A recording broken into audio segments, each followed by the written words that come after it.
Test cricket at its finest. Live from the Caribbean, the Frank Worrell Trophy, Australia and the West Indies on SEN Test Cricket.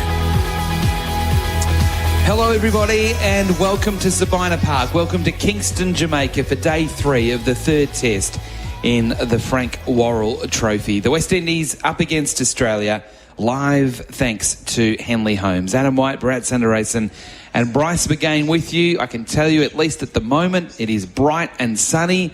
It is extremely hot. It is extremely humid, but we will get underway on time.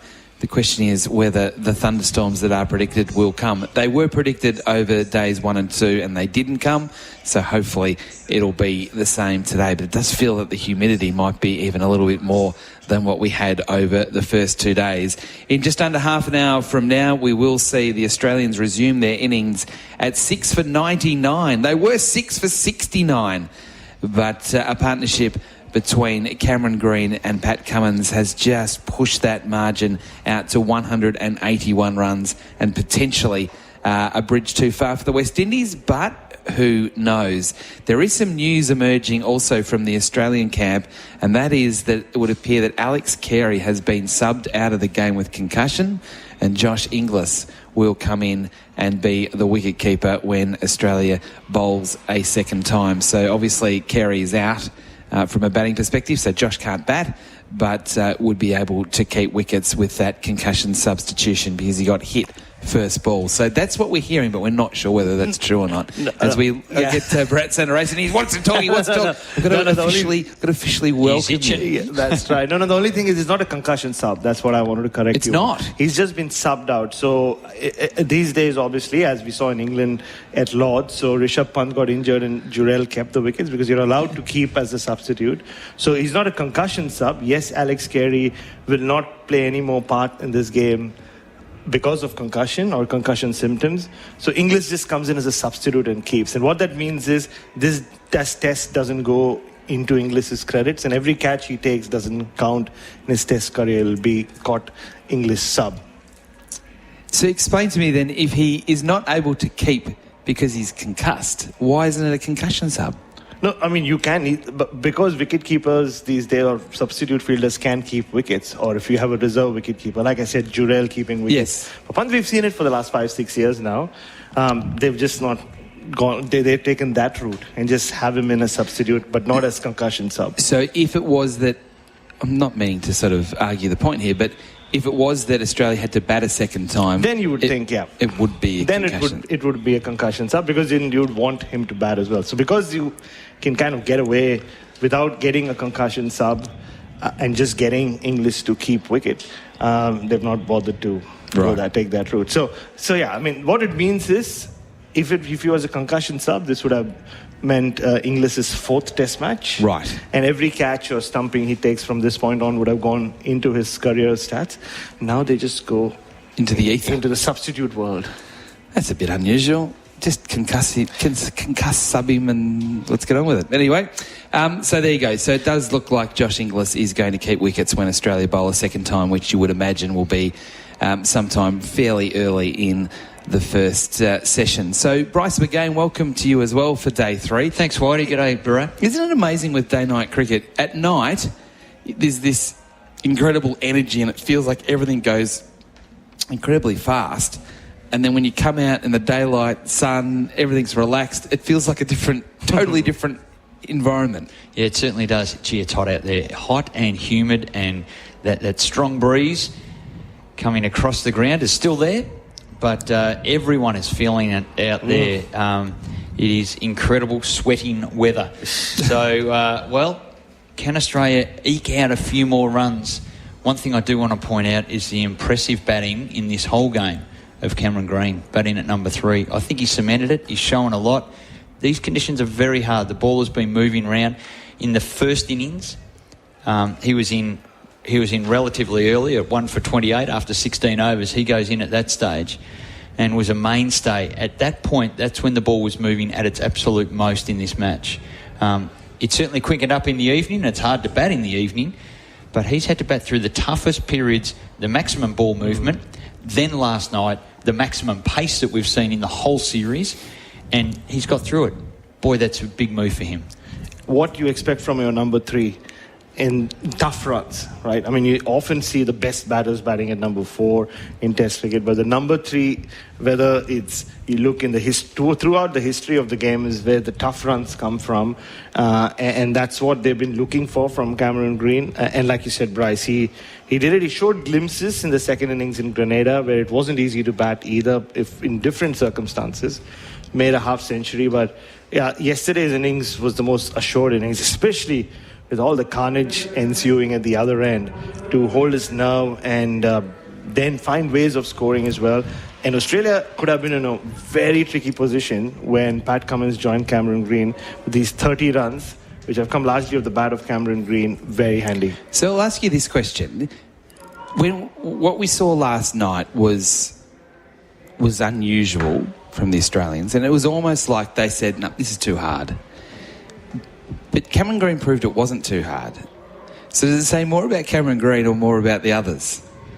Did you get that feeling that they felt like it was too hard? I thought Alex Carey was like more based on him. I mean, he did it in the first innings. He's done it throughout the series, trying to take the game on, and he was just hit on the helmet. I'm trying to think of Travis Head. Well, he just flashed it one, and he hung around for a while and just flashed it one, and that didn't feel like a this is too hard kind of dismissal. I'm just trying to go through each dismissal. But I mean, because it all happened so quickly, I don't know, it just feels like at times that when it's hard, particularly at night, if we look at what the Australians did through the 2 innings, they just felt like, oh, one's got my name on it, I've got to get as many as I can before I get out. Whereas I felt that Cameron Green in both innings has shown, no, I'm going to do the hard work.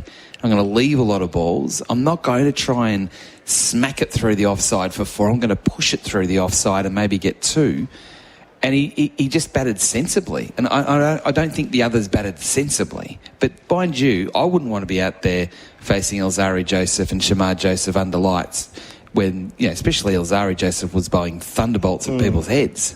I mean, I just to play devil's advocate, I think we can isolate Cam Green's innings and sing praises of Cam Green's innings without having to compare it with what the others did. And that's why I've asked the question. The answer is it's more about how good Cameron Green was. First innings was just like, I mean, Cam Green didn't bat under lights, and that was declaration batting, as Cam Green himself said to us later. Yesterday, I just thought, look, we can go one by one. Constis, we've spoken enough about him.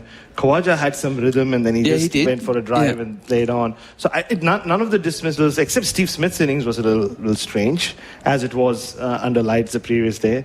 The rest just got out because the bowling was high class, and it was so good. And I think the bowlers deserve credit for every other wicket that fell, whether it was Webster or Smith. Because I didn't see any on-toward shot that led to a dismissal, is what I mean. Yep, that's fair. That's why I asked the question. What do you reckon, Bryce?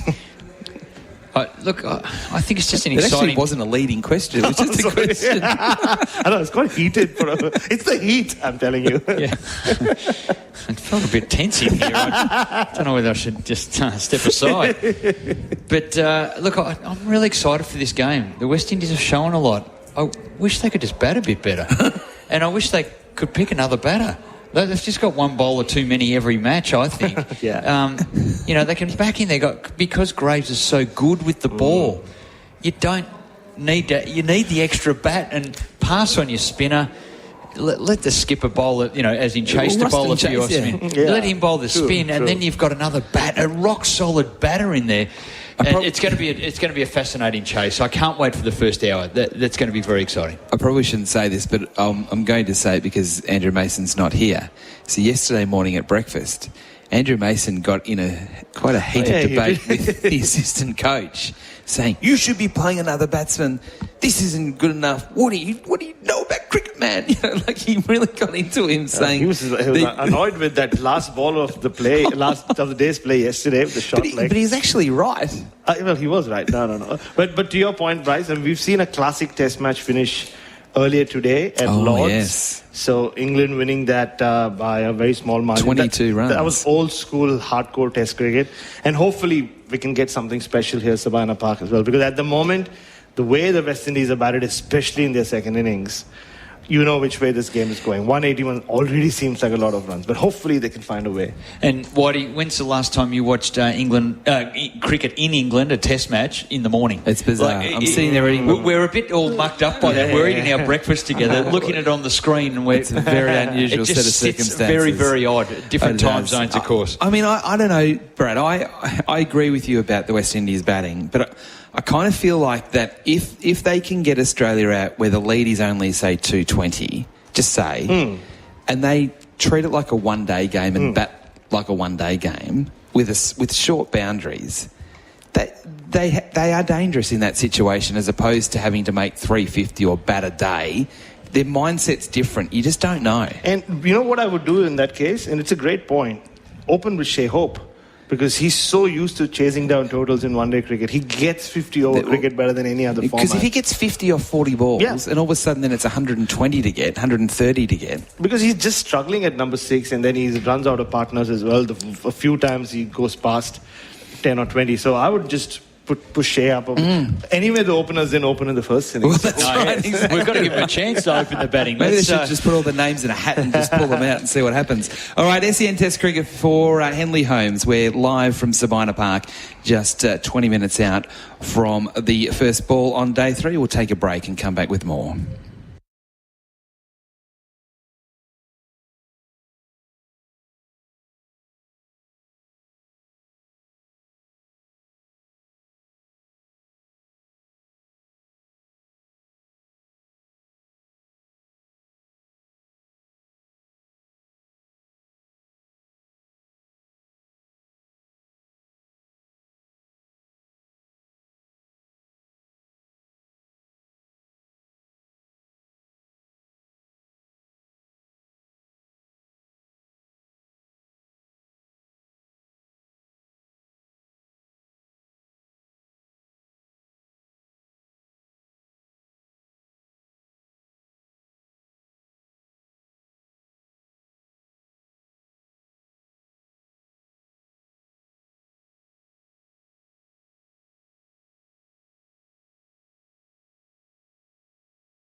Yes, live from the Caravan, live from Sabina Park, the famous Sabina Park here in Kingston, Jamaica. Bright sunshine. We're only 15 minutes away from the opening ball. Adam White and Bryce McGain with you. It is SEN Test Cricket for Henley Holmes.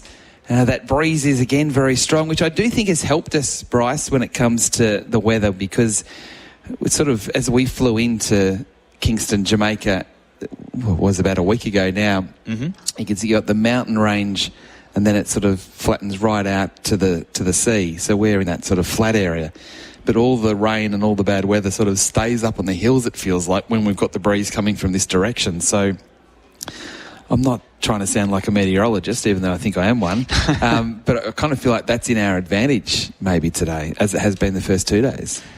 Yeah, look, it has kept away, and we have had, as you say, some storm clouds around. It's been clear. It is hot, and that breeze itself is a hot wind. It feels like for those in maybe Adelaide or Melbourne, the northerly coming across the deserts, Australia, bringing the hot air and bringing that along. So it's still a very, very warm day. It's the humidity.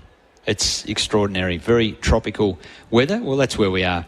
And we see out on the ground the curators are all working together on the light roller. And it's an interesting selection by the players. The heavy roller is 8 tonne. It's not a roller, it's a steam roller. I'm sure they've used it to lay out the roads all around Sabina Park. But both teams have selected just the light roller, which requires a bit of heaving along on the pitch. So that's just started now. 7 minutes of rolling with a light roller before the day's play. There are 8 groundsmen out there with blue shirts on, and there is one with a red shirt. In fact, there's 9 with the blue shirts. That's down on numbers well into the 20s. It's been an unusual set of circumstances out in the middle. So we've been watching the bowlers go through their paces. So both the Australian bowlers and the West Indian bowlers have been warming up, because both will be bowling today. Both teams will be bowling, but you still see that pink ball. It's hooping all over the place. It's you play cricket for Australia, so it's very hard to criticise the way that the batters have gone at night, because it's been dead set scary with some of the bowling that's taken place, and because the ball just keeps moving, but mainly for the West Indians, which I find interesting. Yeah, well, Starc was moving the ball quite a lot. In that evening session, big swing. Not as much as the West Indians. Well, I think it's just the fact that the pitch quickens up. So what that means is it might be a bit of dew and a bit of moisture, because it's very, very hot, moist air. So at evening it sort of settles down, and I think the ball just kisses off the surface a lot faster and skids through. During the day it's a little bit slower, but still the movement around. And I think the point you're making, West Indies bowlers have been able to extract more movement in the air with the swing, and also a bit of seam as well. It's not to say that the Australians aren't not bowling well, and they're moving it just enough to cause some damage. There's no doubt about that. Alzarri Joseph, I think, is a fascinating character. He's a very quiet man. He's not really scary in just his nature, and he's very softly spoken, but he's terrifying when he bowls the way he did last night. And it's that, you sort of look at it 2 ways. It's the frustration around Alzarri. This is what you've promised for 10 years. Where has it been? Maybe he can't do it. And then he goes and does what he does last night. You think, mate, that's awesome, but where has that been for 8 years? He's got that in him, hasn't he? He found another level. He went into overdrive, and it was an inspired spell from the Michael Holding end here at Sabina Park, and he just charged in, found his rhythm, and he was pushing up close to 150, and with short bowling, and then his wickets were from attacking the stumps. A bowled and then caught it slip carry as he skipped down the ground after being hit in the grill. And if you haven't caught up with the news, he has been subbed out, Josh Inglis, to wicket keep. So that's what is happening. But I think an effort like that from a player can actually inspire your batsmen as well. Yeah. So the batters can go, he's doing that, we're just not going to give this away. We may be able to, like they did in Australia at the Gabba, under lights, be able to perform, not a minor miracle, but they were able to compete for longer with Australia. They've been able to do it for 2/3 of the first 2 tests, and then they just drop away. Today we're going to see what the West Indies are made of, and how long they can stay in the contest and box it out with Australia. I haven't seen Steve Smith troubled like that against high-quality fast bowling since probably the Jofra Archer duel back at Lords all those years ago. He got himself into some really uncomfortable positions, and it was, when you're bowling at night with a pink ball at 148 kilometres an hour, you can understand that it might be a little bit difficult even for Steve Smith. We'll take another break here from Sabina Park. We're closing in on ball 1 on day 3. It is the West Indies and Australia, Sabina Park, for Henley Holmes.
is SEN Test Cricket for Henley Holmes. Adam White with you, along with Andrew Mason. Andrew, you've got about 90 seconds maximum. Yeah.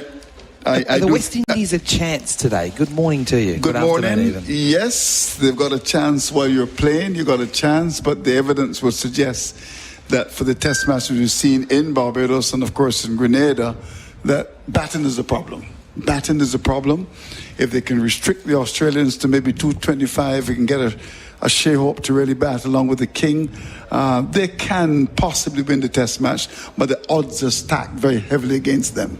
I was talking to Bharat and Bryce about this earlier. If they treat it as a one-day game, and they only have to get 225, say, right. which is definitely realistic. Yeah, I think they've got to be positive. Then they go, well, okay, if a couple get away on a small ground. I agree with you.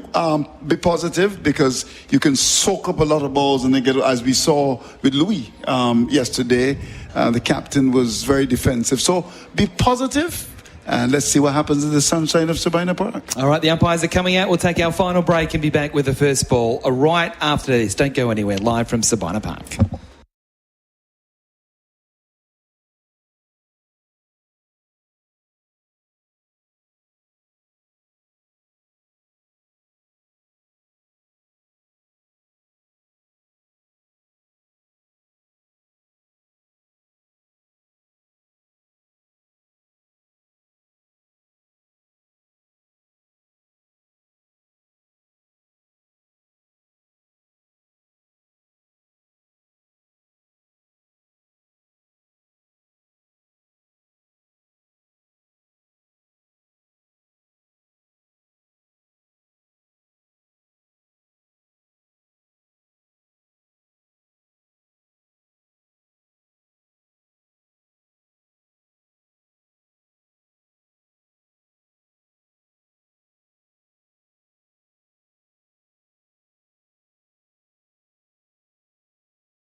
Welcome back to Sabina Park. The umpires are out in the middle. Pat Cummins and also Cameron Green about to join the West Indians out onto the field as well. The West Indians in a bit of a huddle.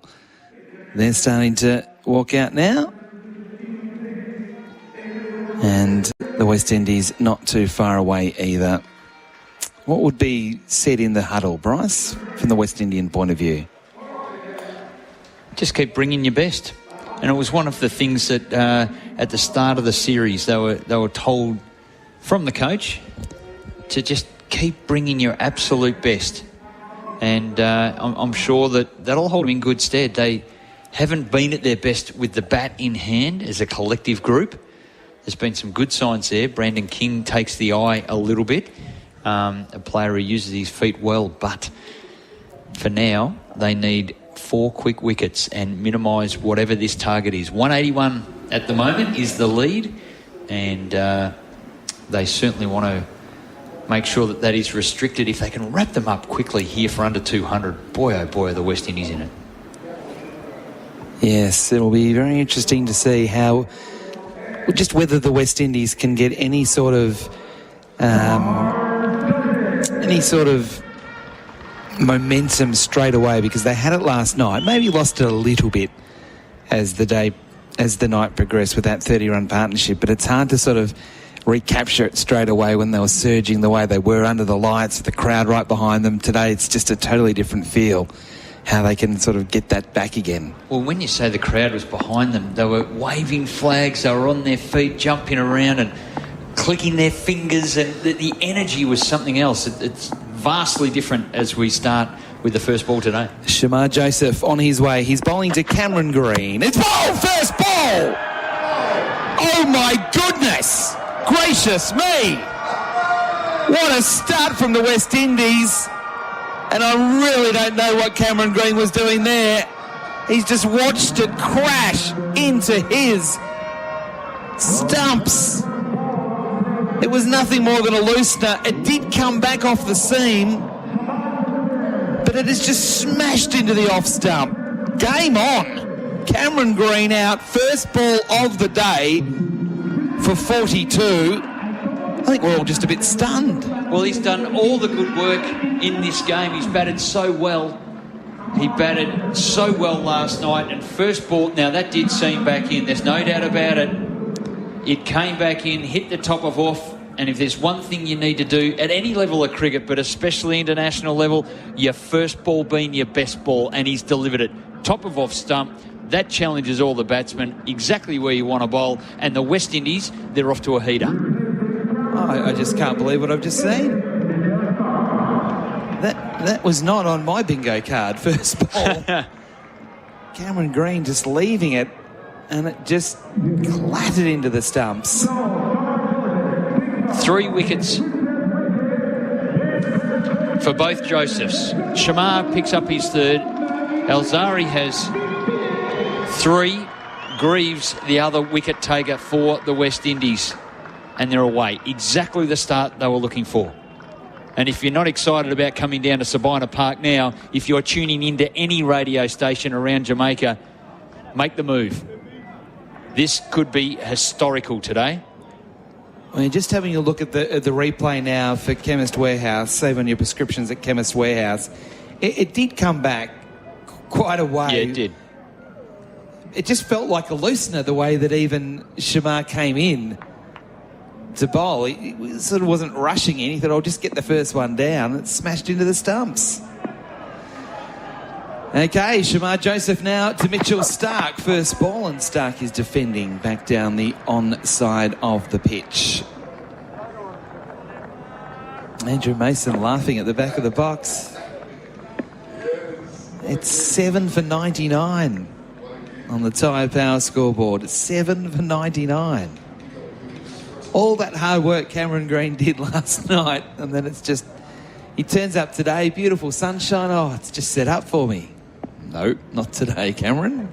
It was a really good ball, though. It looked smooth like a loosener, but it was a lot better than that. Starc into the onside, just dinking it away. No chance of a run. The score remains at 7 for 99. Adam White and Bryce McGain with you. That's okay. That's just the replay that we're getting on our screen. Don't panic. I don't know. It's just floored me, to be honest. So Starc has an important role in his 100th Test match. 2 slips in a gully. Shamar Joseph bowls to Starc, who's pushing into point. Backward point, no run. And we know that Starc is very handy with the bat. Pushing bowling all-rounder status for large parts of his career. Got a duck in the first innings. So the first things first, relieve himself of the baggage. He had a 4-ball duck before he was knocked over. Jaden Seals doing the damage in the first innings. The pressing matter now is Shamar Joseph. He comes around the wicket, bowls to Starc. In on the pad. Oh, that's got fine. That's going to go for 4. So the first runs of the morning for Australia are leg byes. And it gets Australia over 100. 7 for 103 with 1 ball left in the first over of the day. Well, that flew off the Remfrey thigh pad and rocketed down to the boundary. Didn't absorb the blow. Deflected it away from Hope, who did a lot of work out there this morning, wicket keeping. He did a mountain of work in preparation for today. Joseph again around the wicket, bowling to Starc, who's pushing firmly up to mid-off and taking the single. Starc off the mark with that one up to mid-off. Over bowled, 7 for 104. Cummins 5, Starc 1. The lead 186. Cameron Green out on the first ball of the day, not offering a shot. SEN Test cricket for Henley Holmes. Don't forget the Breakthrough Collection, billed from only $227,900 with Henley Holmes. So Green out for 42 from 66 balls. Shamar Joseph has 1, 2 and 3 in the batting order. That's what's called taking top order wickets. That's certainly what he does best. With that, He's taken 50 test wickets. Most of them Australian wickets.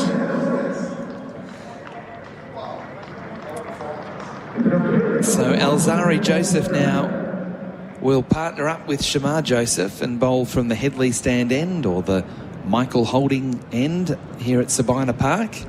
So that's 50 test wickets. This is his 11th test match. Yeah. It's quite amazing. So Alzari Joseph, we were singing his praises in the pre-game. Let's see whether he can continue on from last night. He's bowling to Starc with 2 slips of gully in the bat pad, and Starc is up on his toes, pushing into point. No run. Good speed straight away from Alzari. Well, it's an amazing comeback from Alzari because on day one, he went off the ground and went to hospital to be scanned. Now, we're not sure what it was. It was an ailment of sorts. But he's come back a new man. He's a bionic man. That's right. That's the thing, isn't it? I mean, we thought they were going to be a bowler short. Yeah. But instead, they've got an inspired bowler.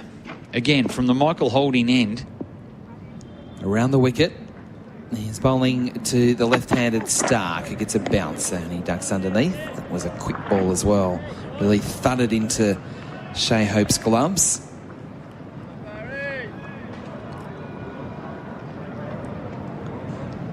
So we did have the opportunity before play today. We popped into the Kingston Cricket Club, Whitey, and we spoke to the secretary there, and we spoke about the pitch preparation. And the ground has been superb and the wicket's been great.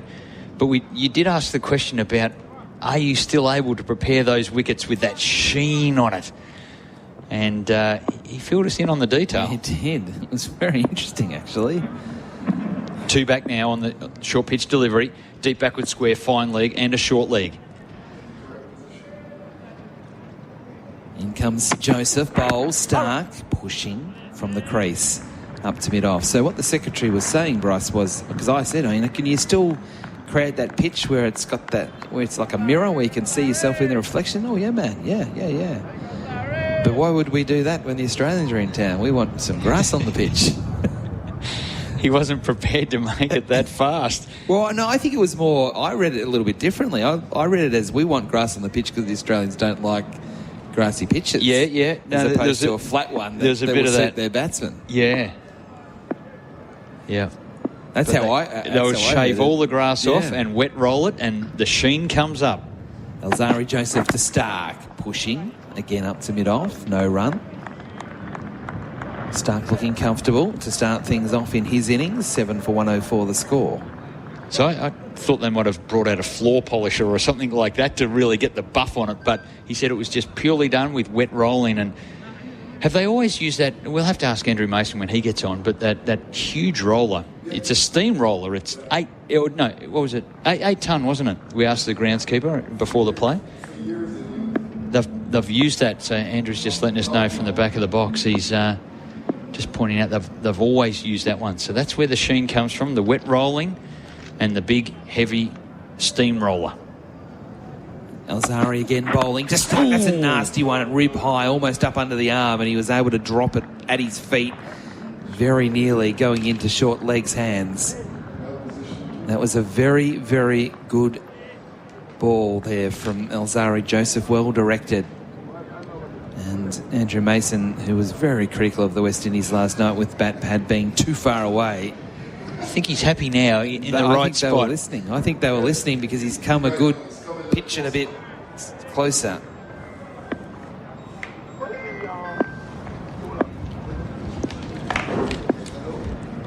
Seven for 104, last ball of the over. 2 slips and a gully. Alzari Joseph bowls and Starc plays and misses. He got the full one he wanted.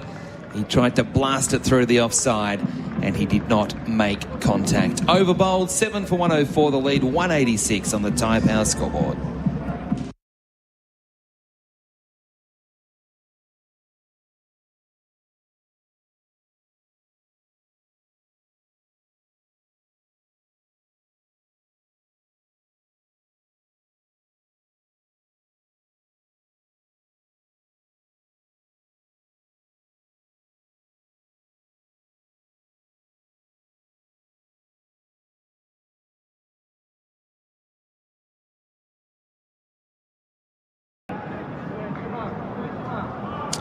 Okay, so we're about to go again with Shamar Joseph. SEN Test Cricket for Henley Holmes. There are some clouds around. It's not quite as blue and bright as it was when we started play. Shamar Joseph to bowl to Pat Cummins, who leaves a very similar ball. Oh, dear. Cameron Green decided to leave, then hit the off stump. This one, fortunately for Pat Cummins, passes. That was a tight leave. No real anguish by the West Indians, but that did nip back quite a lot. Shamar getting that ball to pitch and go further into the right-hander. So they've got a more heavily populated offside field for Cummins. No bat pad, but it is a 6-3 field. 2 slips, a gully, a backward point, a cover point, and a mid-off. And then a mid-on, deep backward square, and fine leg. Shamar Joseph bowls here. Cummins squeezing it into gully along the ground, and Roston Chase does the work, going low to his left. Still reckon he's smarting from that blow he got on his knee yesterday. You can see now he's actually finding it hard to get back to his feet. There's no doubt about that. It's his left knee. So he got hit on the pad, but it might be an area within his pad that had minimal padding. And he immediately took some treatment, and he is still hobbling a bit there in the gully, having to go down on his knees there. Shamar Joseph again bowling to Cummins. Squeezed in again into the cordon on the bounce. Squared up. Thick outside edge. Second slip. Didn't carry. And that one seeming the other way. One of the great things about doing SEN commentary around the world is the connection we have with the SEN community, and we do that through our text machine 0433 98 11 16, and Muzza is sent through, always listening to all the programs. Shamar Joseph running away from us, bowls to Cummins, who somehow keeps that one out. He went back to a ball he probably should have gone forward to.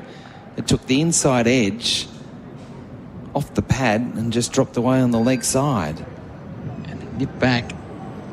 So he's getting the ball to go both ways here, Shamar Joseph, more off the seam than in the air. He is. The swing has died down a bit. This ball now out to 30 overs old. So the swing in the air is not there, but still seaming, pronounced seam on this pink Duke's ball. Muzzy, you blokes have been awesome, I think, from the bottom of my heart for a blind man, and we love having you on. Out, he bowls here, and it's flicking down leg side off the pad through to the keeper. No appeal, but there was definitely a noise as it went down leg side. Stays at 7 for 104. Cummins 5, Starc 1. That's the tyre power scoreboard. Winter safety sail. Shamar Joseph with the figures of 3 for 27. So as Bryce was saying, both Shamar Joseph and Alzari Joseph with 3 wickets each for Belgravia Apparel for quality New Balance cricket teamwear. They're the leading wicket takers for the West Indies.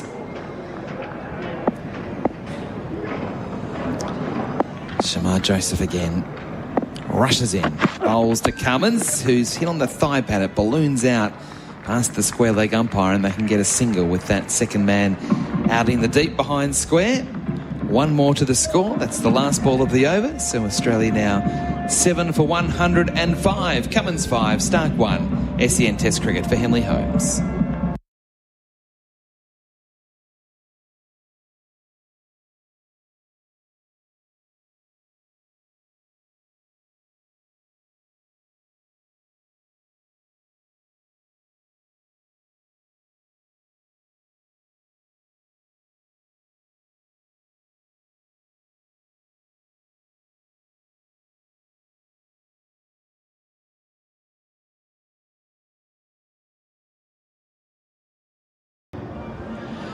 We had 26 wickets in 2 days, and then we had a wicket off the first ball of day 3.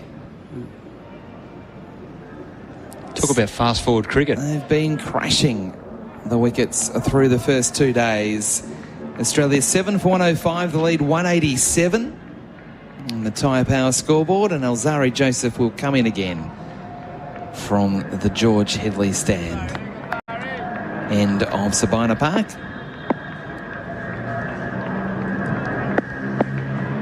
And he comes storming in to bowl to Cummins, who gets a nasty one straight to bat pad out. Well bowled Alzari Joseph in the correct position, closer to the pitch, comfortable catch. And Pat Cummins, the captain, is gone, and he wasn't happy either. He slammed the bat into the turf as he left the arena. Alzari Joseph with a 4th wicket.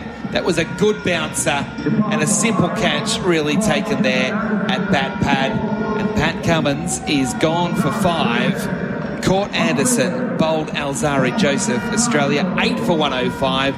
The lead is only 187. Well, the short pitch delivery, he got into that inside the line, but it's awkward. It's right at your armpit. You're protecting your body. Your hands go up, and you do just fend it away. And that's exactly what Pat Cummins did.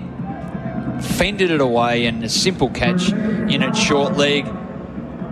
Scott Boland, the new Australian batsman, walks slowly out to the middle, puts his gloves on, adjusts his helmet, and he is set for battle. And West Indies look to be tearing through this middle and lower order from Australia. 2 for 6 so far this morning. So the Australians felt that they might have had enough last night. Well, they might need to have enough because they're not getting too many more based on what we're seeing at the moment. Good, hostile, fast bowling from Alzari Joseph, who now has the figures of 4 for 19. Leg gully in play now. So short leg, leg slip, I suppose. 2 slips and a gully, standard. Points come right round to probably a square catching gully as well. So all out attack now. Alzari Joseph, he's hunting down a fifer. He's got 4 for 19. And he comes, he bowls to Boland, he gets a bounce there, and Boland ducks underneath. And the crowd is up. You can hear it in the background. Not as big as what the crowd was last night when it was heaving, but I think the message is getting out there through the radio channels throughout Kingston. Get to Sabina Park. The West Indies are on a tear. And you can hear the horns and other musical instruments blaring in the background. The sun back out shining here at Sabina Park. The crowd not as big as it was late yesterday, but they'll come in, especially if the West Indies get these last 2 wickets cheaply. 2 slips in a gully. Alzari Joseph bowls. Boland plays and misses. Went back. He went back a long way. Tried to fend and missed through to keeper Hope. Well, he went back and was ready to duck, and then it wasn't a duckable delivery. It was more waist height. Now, he's all padded up as Scott Boland. He's got the arm guard, the chest guard, and why wouldn't you? This is inspired bowling.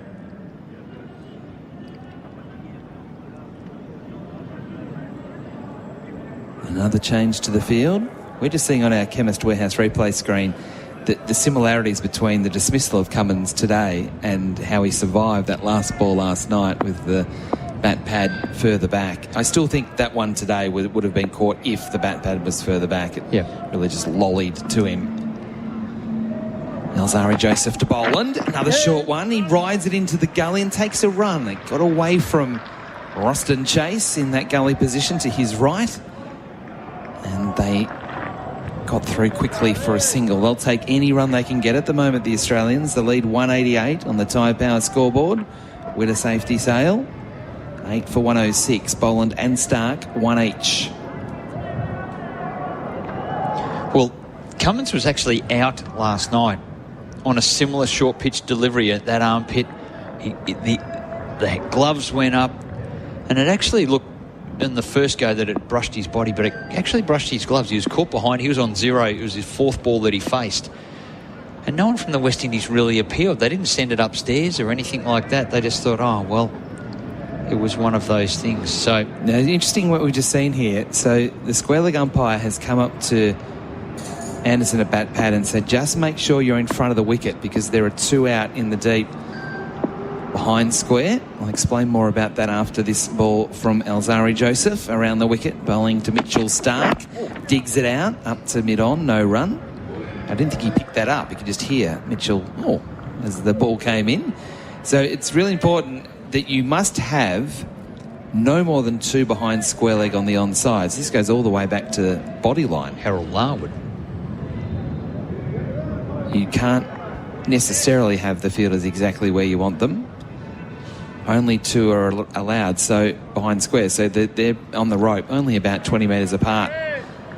And Anderson at bat pad was kind of straddling the line. He needed to be in front of square leg, otherwise it would be a no ball.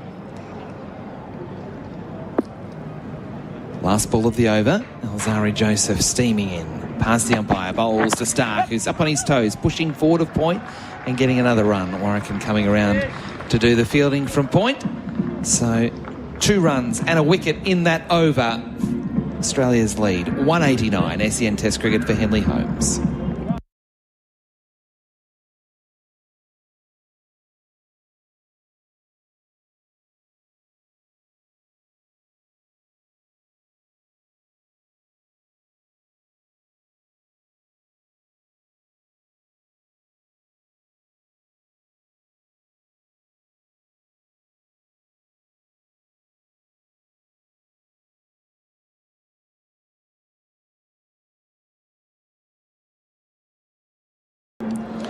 SEN Test cricket for Henley Holmes. Adam White and Bryce were going with you. Australia 8 for 107, so already 2 wickets lost this morning. Oh, it's not this morning, it's this afternoon. It's this morning back in Australia, so I'm not entirely wrong. A couple of adjustments to the field. So 3 out in the deep. Backward point, backward square leg and fine leg. Shamar Joseph around the wicket to bowl to Mitchell Starc. He bowls and Starc turns into the onside to mid-wicket. So there could be 2 here. There will be 2.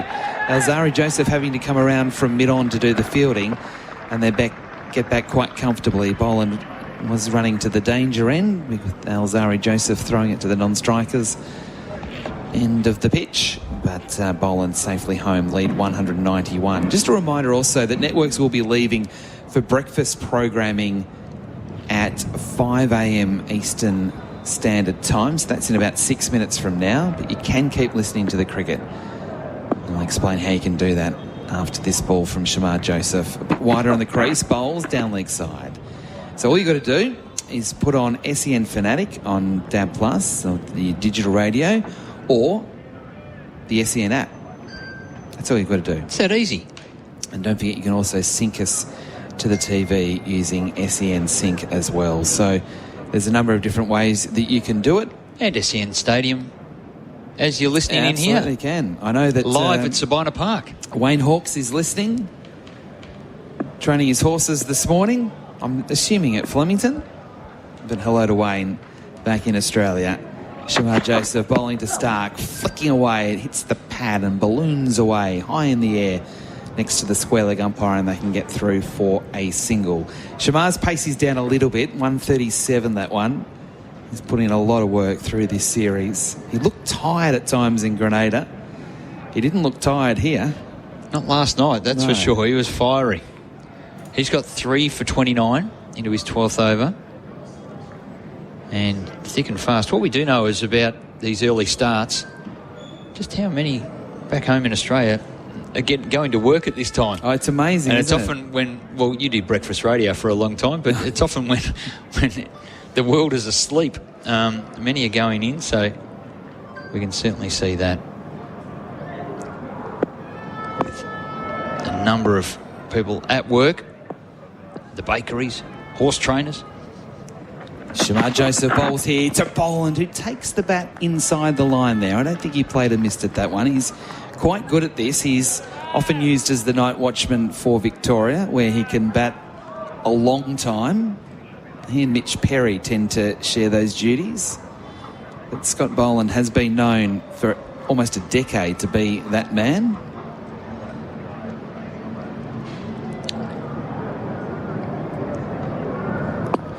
He can occupy the crease. He's got a good forward defence, good back foot defence. He's on one. Joseph bowls. Boland tries to flick down leg side and can't make contact. Another ball, 8 for 110. It is amazing the amount of people that... I mean, I used to have to get up at ridiculous hours to go to work, and you'd be so tired. You think, what are you doing? And you're driving along, and there's just cars everywhere at 4:30 in the morning. You think, what is going on? Adams, he's travelling to Pakenham for a bricklaying job. Right. So the bricklayers are up. That's pretty early. It's not going to be daylight for a few hours there, Adam. You might have left a touch early. Well, the key is you start early, you finish early. That's the key to trade. That's what you keep telling yourself anyway when you're getting up at crazy hours. Shamar Joseph bowls here to Boland, hit on the pad, trying to work away on the onside, straight to bat pad. And there is no run. Over bowled, 8 for 110. We'll take a break. SEN Test cricket for Henley Holmes.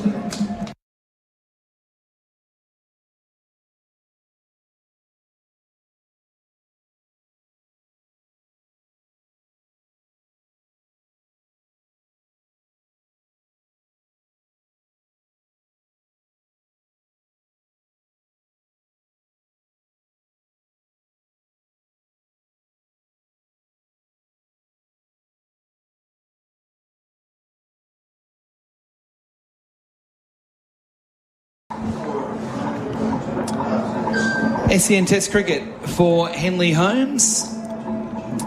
Adam White, Bryce McGain, and also Brett Sundaresan with you. Welcome. Thank you. Afternoon. Mitchell Starc to face Alzari Joseph. Starc driving in the air, down the ground, not fully timed, but good enough to get to the boundary for 4. You could really see that pick ball fly with the backdrop of the big sight screen in the Headley stand. It was an off-speed delivery from Alzari Joseph trying to bowl the off-cutter. Starc picked it and whacked it down the ground. Well, a full extension, clean swing of the bat, and down it went. Didn't quite nail it in the middle, as you said, Whitey, but one bounced just near the rope, if you like, so long on and longer for out.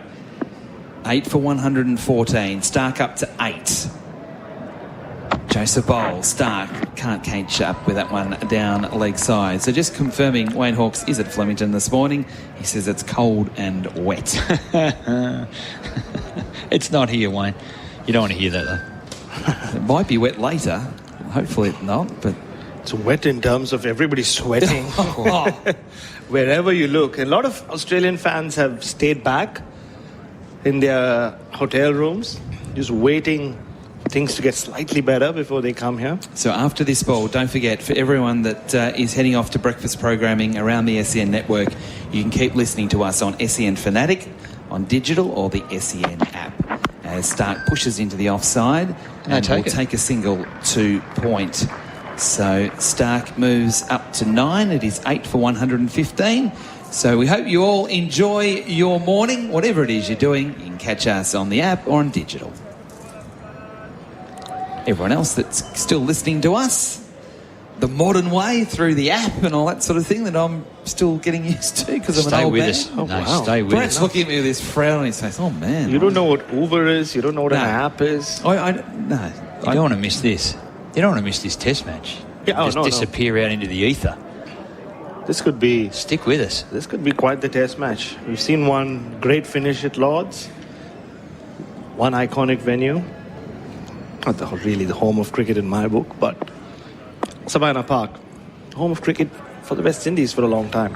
Alzari Joseph bowls to Boland. He's up on his toes, pushing to backward point. Thought about a single, then realised, no, I can't really do that because Shamar Joseph is right there. So I think both Starc will take every run available here, even if the field is spread. He was able to hit one down the ground and get a boundary early in the over, and then they took the one with plenty of balls to go. No, and there's a lot of faith in what Scott Boland can do. He's got a good forward and back foot defence.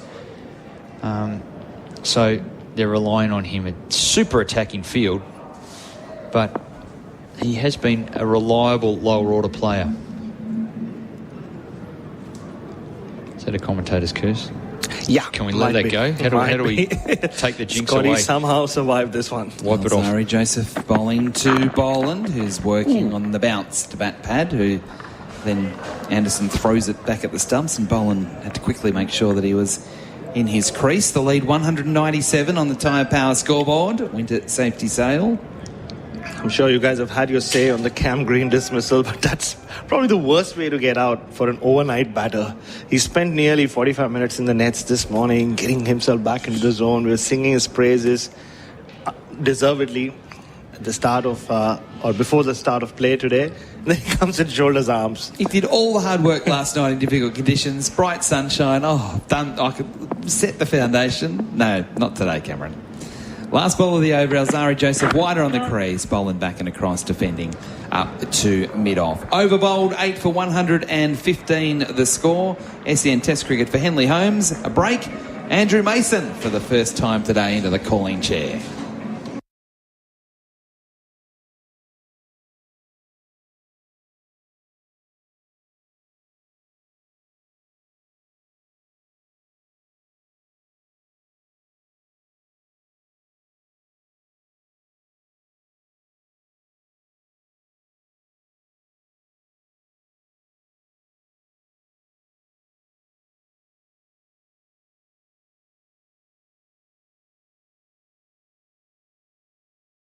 All right, so the lead is 197. 2 wickets left, 115 for 8. And the action continues with Shamar Joseph, who has been absolutely stunning. When you look at his record, he's picked up 50 wickets. In fact, the last dismissal was Green to take him to 50. I'll look at that in a minute. As he comes round the wicket now on his way to bowl to Starc. And Starc is on the back foot to a ball, which is not that. A middle stump pushes down towards mid-on, there's no run. But in the 11 matches, when you look at it, 13 versus Australia, January 2024. 4 versus England, 3 tests in July 2024.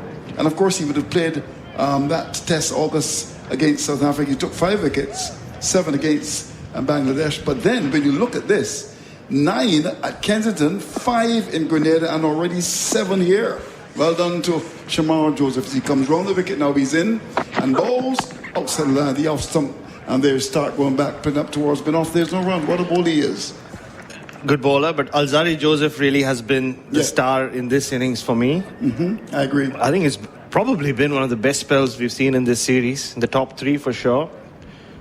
Last evening, really lit up Sabina Park, and once again getting a wicket with a short ball this morning. He's got 4 for 26 off 11 overs.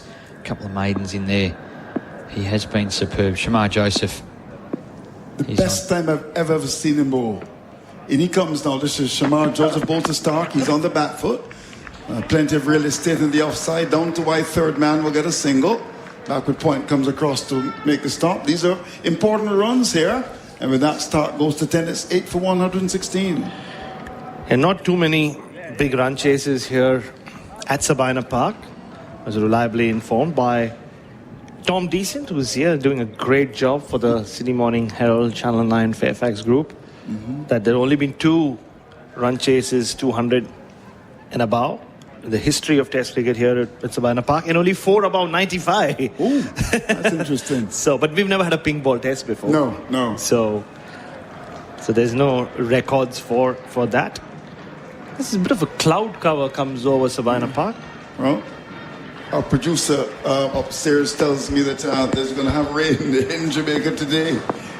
So Joseph starts his run, comes up now, he's in and bowls the ball into this delivery. He's flirting outside the off stump, he's fishing, and the ball goes by to be taken by the keeper. Well bowled. Pure reflex on a ball that does that, and it seemed away, your hands just go, and you're wondering what you're doing. It was just a real waft, like a slips catching practice on a Thursday night training where he just opened the face. There's 3 slips in a gully, went to feed them. Maybe looking to lift it over, but it's flirting with danger out there. Yeah. Here's a question for you, Bryce. Just about the slip catching training. You always say Thursday, and obviously I didn't grow up in Australia, but is that club cricket training? Tuesday, Thursdays for cricket, yeah. Here Shamar Joseph comes up now, bowls the ball and bowls him in spectacular fashion.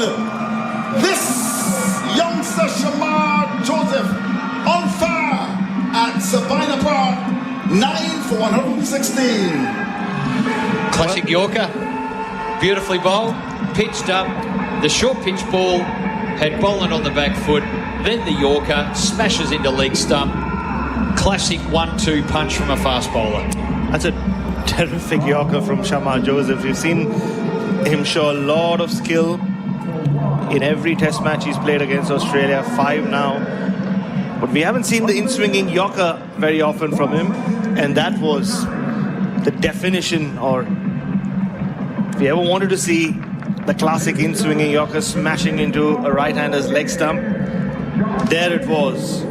Put it on the mantelpiece. Scott Boland, who's generally very good at keeping out deliveries, got a strong defense. That he was too good for him. Knocked over. Yeah. Clean as that. Absolutely.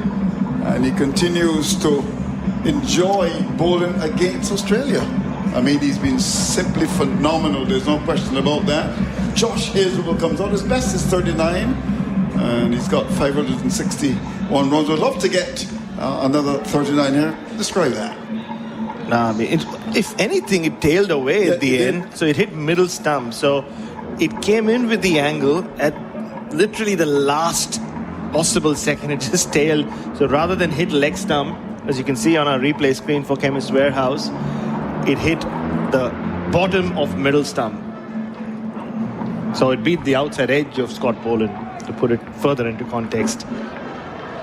Well, it's a hunt for the fifer. Yep. Shamar Joseph, Elzari Joseph. Last ball of the over. When he comes up now, he's on his way. He's in Bowes Hazelwood, and that ball is poked away down towards the fine leg area. That's gone for 4. It was a delivery that was banged in short and went behind the keeper. That's gone for 4. 120 for the loss of 9 wickets. That's the latest score at Sabina Park.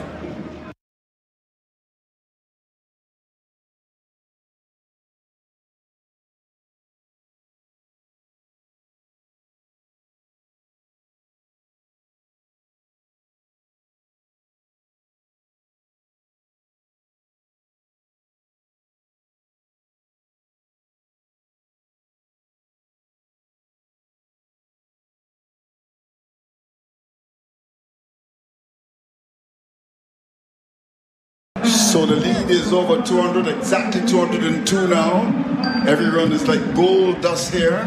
Crowd coming in, not as big as yesterday on Saturday. You would expect that this working day, but I imagine that people will be listening to the local radio, Omega Radio, and of course will want to come down.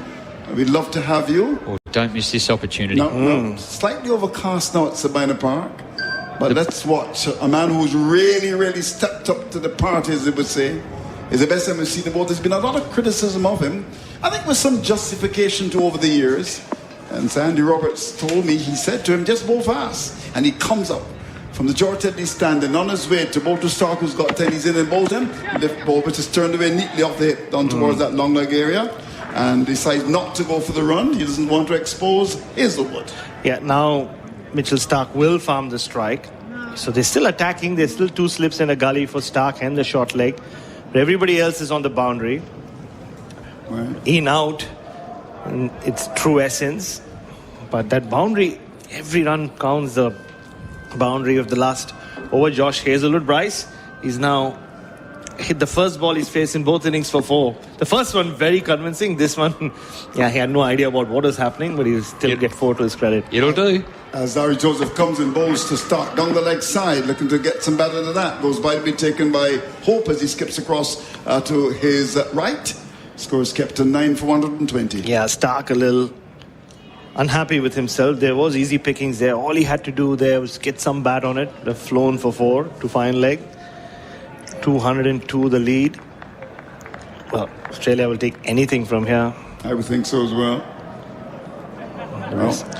You feel it's going to be enough? Yes, but you never know. Well, if West Indies bat like it's a pure one-dayer, Yeah, you never know. you never know. 200 chasing here, well, that's shall pretty see. straightforward. As Larry Joseph comes up now, bowls to Starc. Starc is covering up to one of the off stump. The ball goes down to long off, won't take the single.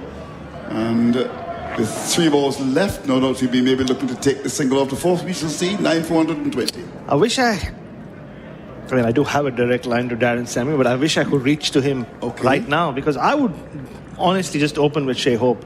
You would? Open with Shea Hope, tell him you've done this Before? tens of times, dozens of times in one-day cricket. Right. Just go there, open the batting, think of it as a one-day run chase. I'll give you 50 overs, chase it down. That's interesting. So I'm sure many listeners would respond to that. 9 for 120.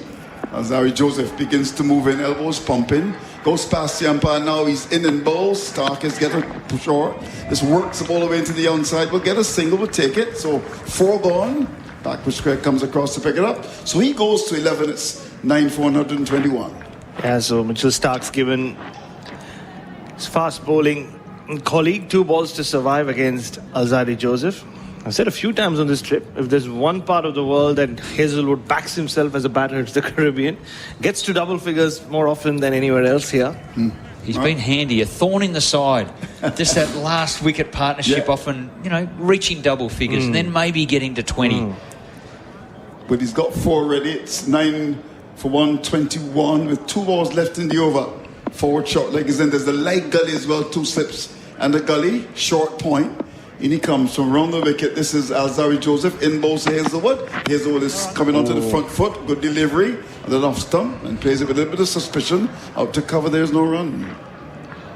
Yeah, I mean, the word deserves, as you would say, Bryce McGain, doesn't exist in Test cricket, but Alzarri Joseph has bowled so well. I mean, this has been one of those.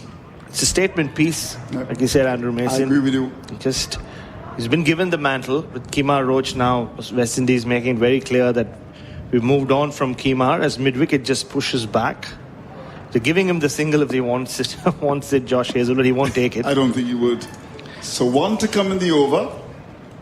As you said, some changes. In fact, the leg gully is going to go to third slip now. And so you've got 3 slips and a gully. That mid-wicket is going to go to forward square, about 10 metres behind the umpire. And Joseph from round the wicket, the sun is looking to peep out as he comes up now on his way to bowl to Hazelwood. Hazelwood is bowled him!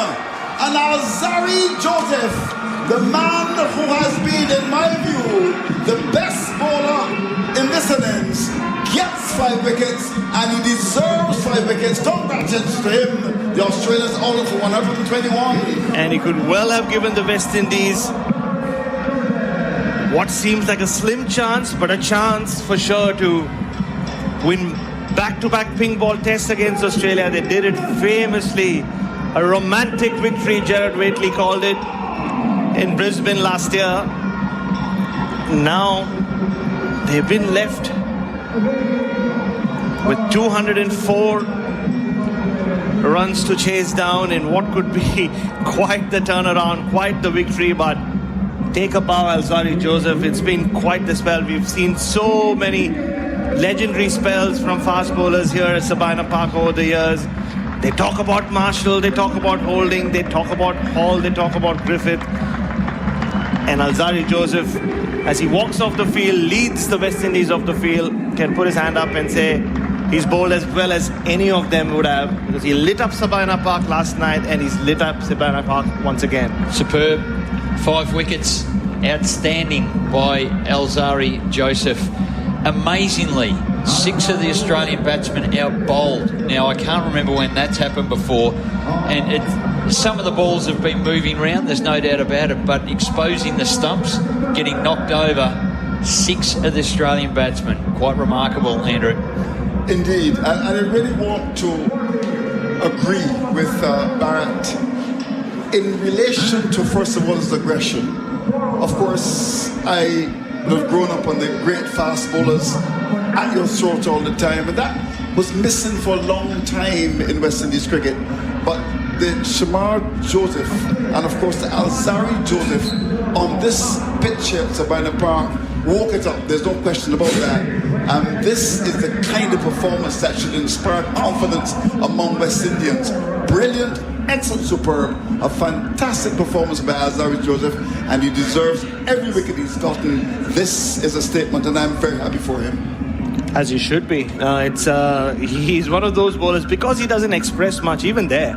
He just punched the air, but there wasn't much emotion on display from Alzari. We've seen Jaden Seals and Shamar Joseph out-bowl him repeatedly in this series. But when it matters most, maybe, just maybe, he's bowled West Indies to within a very reasonable chance of a famous win. Absolutely. West Indies choosing the very small roller. The little hand roller comes out now just to not break things up, just keep it nice and easy. It's taken a cast of thousands to bring it out. Yeah, but still 9 people have brought it out. Don't worry, they all want their time out in the middle. I think they're doing one. that I think now. it's actually 10. Yeah, there's plenty out there. Andrew, I reckon we'll take a break. Yeah, we'll take a break. So the news then, with Samara Joseph getting 4 and Alzari Joseph, the top man, picking up 5 for 27, all up for 121. We'll come back. Please join us then.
Shamar Joseph on his way. He's bowling to Cameron Green. It's ball! First ball!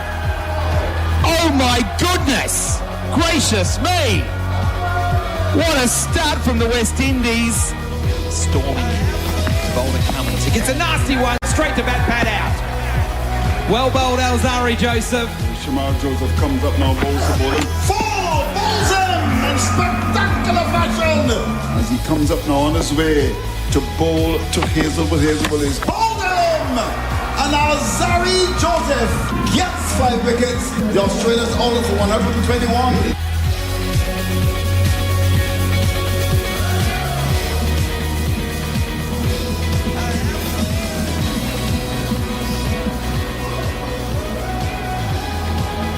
Okay, so there you have it. Some wonderful highlights. Barrett joins me. The target is 204. Look into your crystal ball, Barrett. Please do. What do you see? Ooh. Talk to me. Look, the first 2 test matches of the series, in Barbados, West Indies had to chase down 301. It never was going to happen. You just knew it from the start. Grenada, there was 5% hope because of the way they bowled that fourth morning, 277. But you realize very soon it was not going to happen. But I think they don't have Craig Brathwaite, so they don't have anyone with any baggage left. He was playing with the pressure of this 100 test. A bunch of young guys who genuinely have nothing to lose. The series is gone anyway, but they can make a hero of themselves. And it also depends on who you talk to, Andrew. If you talk about, probably there is hope, the senior statesmen around the media center will say, you haven't watched West Indies like we have, boy. But, you never know. I mean, and one thing I do know about Darren Sammy is he will be really revving them up. He'll really be revving them up and saying, just go out there and play a national game. Because you don't have to... I really think West Indies' best chances if they approach this as a limited overs game, and because a lot of them, whether it's John Campbell or Shea Hope, have done that. I would open with Shea Hope and John Campbell. And they formed a very good 50-over opening partnership when they batted together. Just do it and go with it. Or even if you are sticking to your traditional opening combos, or you still have John Campbell. So just tell John Campbell, treat it as a 50-over game, get some tempo, because Australia can't just keep defending. No. They don't have that extra 50, 60 runs which they would have liked. So 204, you're thinking, look, it's very improbable that West Indies will get there, but if they can get one partnership at any stage in the top order, Australia will have to, pause on their attack and probably spread the field out. Maybe you'll get more singles. So it's not going to be very straightforward. However, if they do what they've done in the first 2 tests in the second innings and they're 4 for 30 odd, then it's just a question of when this game will be over. Yeah. In fact, several people on the WhatsApp, they've been agreeing with you in your suggestion to have Shea Hope open the batting. He's done it before and he's been successful. They've got to be positive here. There's nothing else they can do from here. This is it. This is the last innings of the series. They really have let their bowlers down over and over and over again, the West Indian batters. The 2 Josephs have combined and really given them a sniff of what will be a really famous win here at Sabina Park. And the people will come in as the lights come on, as we get deeper into the day. So why not? Just, do it for the bowlers, do it for your teammates. And just looking down, it's not Shea Hope who's opening, it is John Campbell and Mikhail Louis who were slated to be openers, didn't get to open the batting in the first innings because both of them were in hospital getting scans. So I wouldn't be surprised still if Hope doesn't bat slightly higher up the order. This is just me trying to manifest it into happening. But it's come down to this, Andrew Mason. Ideally for you, where should Hope bat in the West Indies team? Or just generally? If he's continuing, given the fact he's keeping, 5 is the highest you'd think he would. Yeah, but if the bowlers keep doing what they're doing and keep bowling out the opposition in 50 and 60 overs or less than that, then he could even bat 4. But 5 depends a lot. 5 is a good spot for me. Okay, you've seen Louis. Your impressions of Louis as a batsman? Oh well, not. Well, I saw 2 sides of Louis. He looked pretty compact till he lost his head and played one of the worst shots I've seen in Test cricket. Yes. And that really opened the floodgates for the Australians to just, run through the rest of the West Indian batting lineup yesterday. So just waiting. Mitchell Starc has the ball in his hand. I wonder what they are waiting for.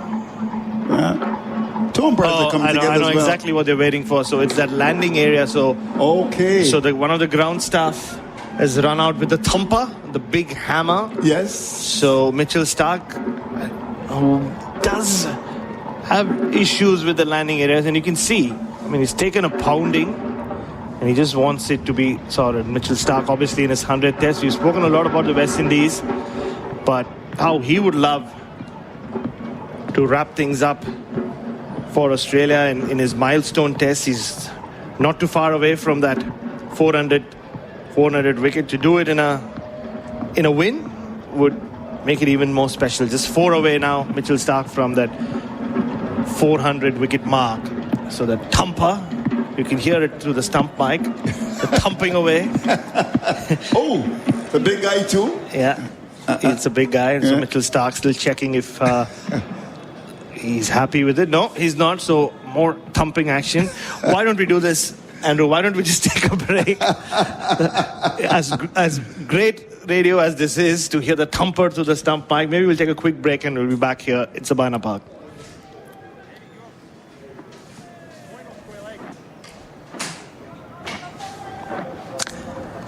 Or maybe not. Maybe not. Maybe good thumper is good breakfast radio.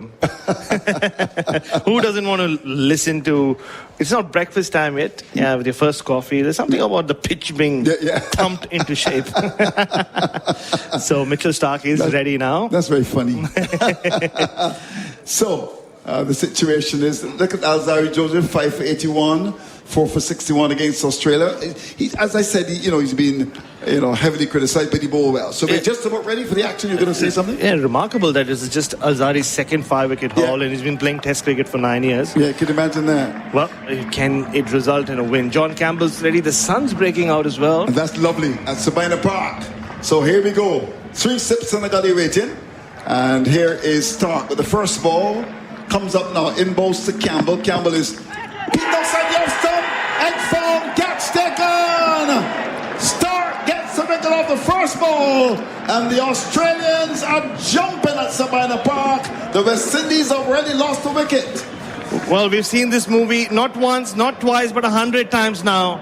Mitchell Starc with the new ball, the pink shiny new ball, strikes not just in his first over, but with his first ball. Little John Campbell could have done. It was just outside off stump, just shaping away. And he nibbled at it, got a faint edge.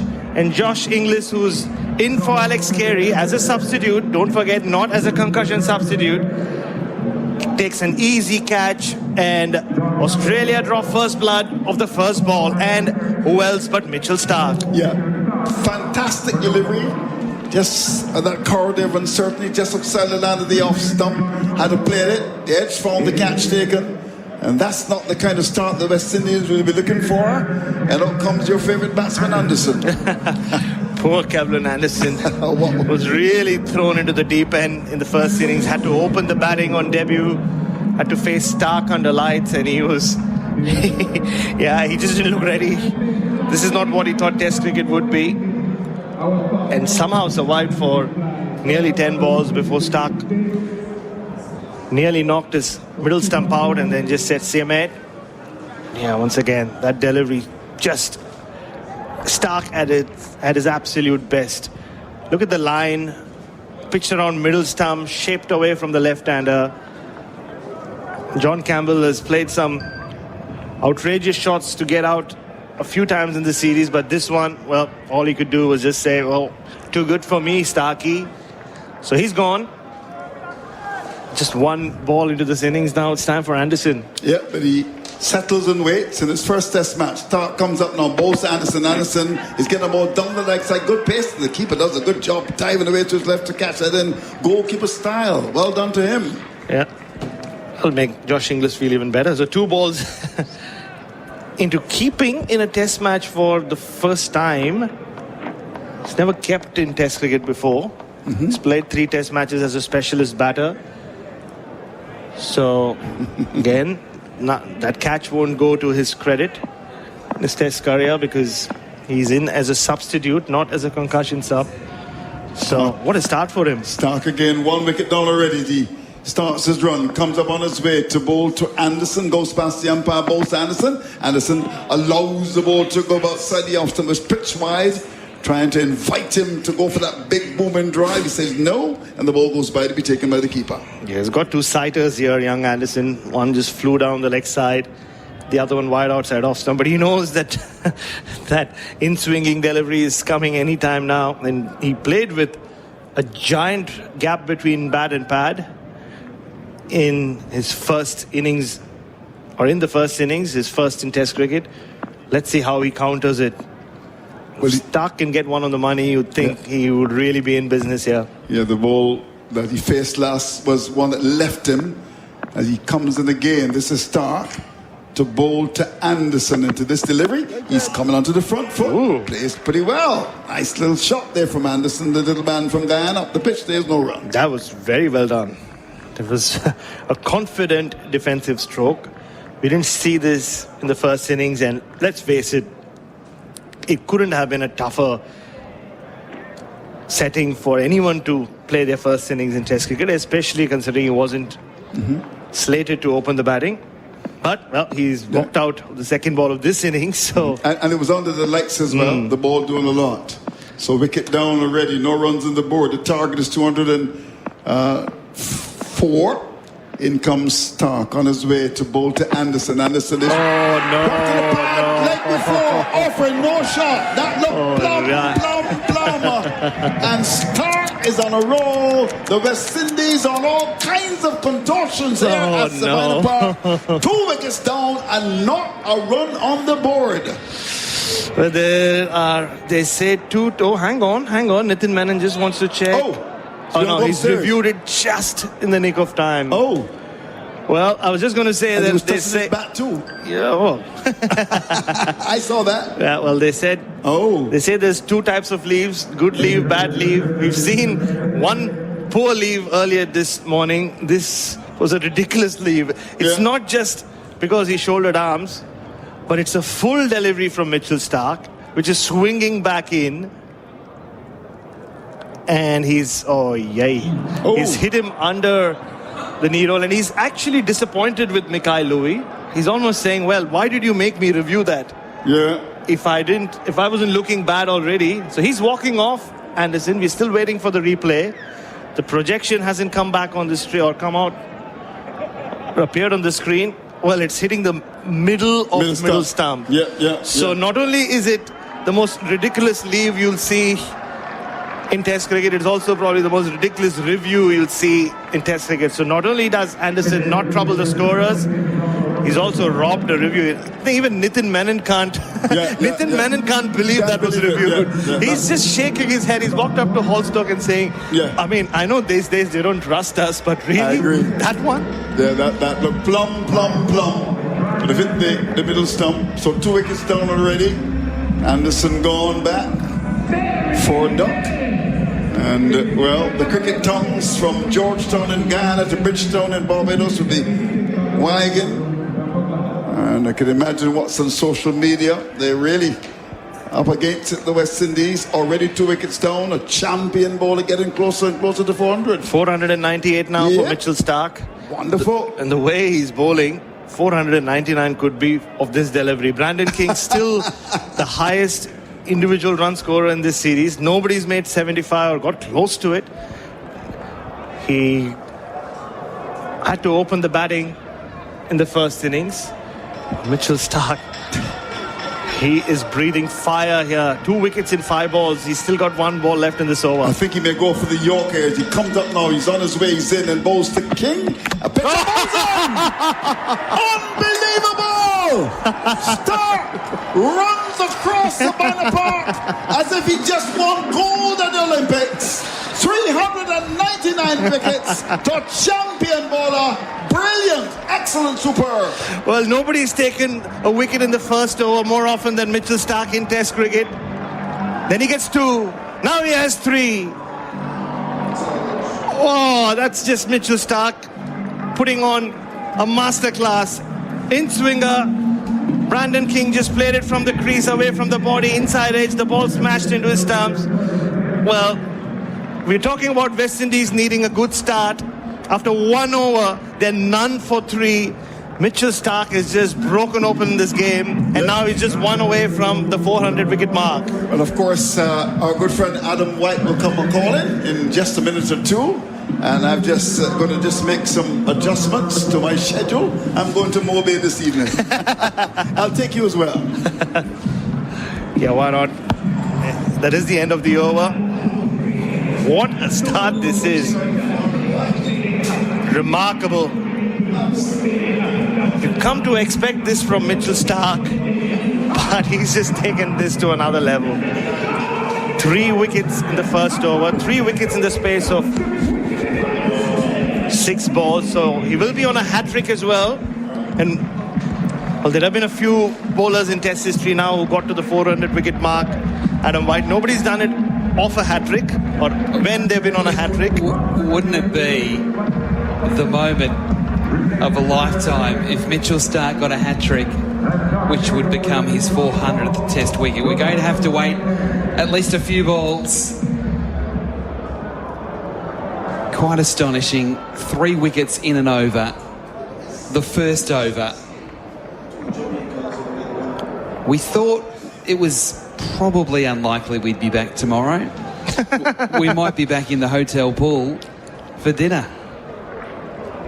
Dinner? Lunch? Late cup of tea? So Josh Hazlewood, he's bowling to Louis, who's missing, well, not missing, he's leaving. He's missing the ball. He left it outside off stump through to the keeper. I've seen some interesting things in my time watching a lot of cricket.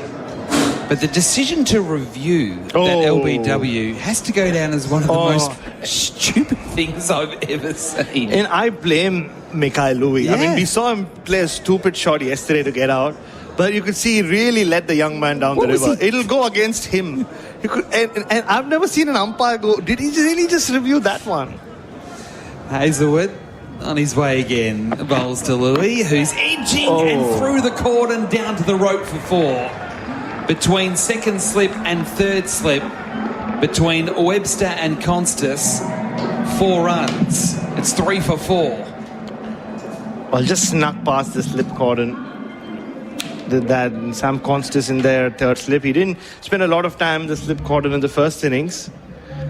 But yeah, that review. Firstly, the leave. I don't think in my time, Whitey, I've seen anyone shoulder arms to that full a delivery. And when you know what Mitchell Starc does, the one thing he does better than anyone else. Hazlewood bowls here to Chase. Bobbles up on the onside, gets past bat pad. So Louis still on 4 with that leg by. It wasn't off the bat. And I think Mitchell Starc would like the idea of having a hat-trick ball. Why not? At Louis. Well, he would take a Chase as well. That's the way he's bowling. Probably take any of them. Anyone right now. I shouldn't say it's being a bit disrespectful, but it's kind of been the way it's gone. Worthy of it. The 2 Jamaicans knocked out in the first over. John Campbell first ball. Brandon King last ball of the first over. And after all the thumping action we saw before the start of the over, Mitchell Starc was a little unhappy with, or not satisfied with the landing area, his front foot near the popping crease. Once he got that sorted, he thumped out the top order.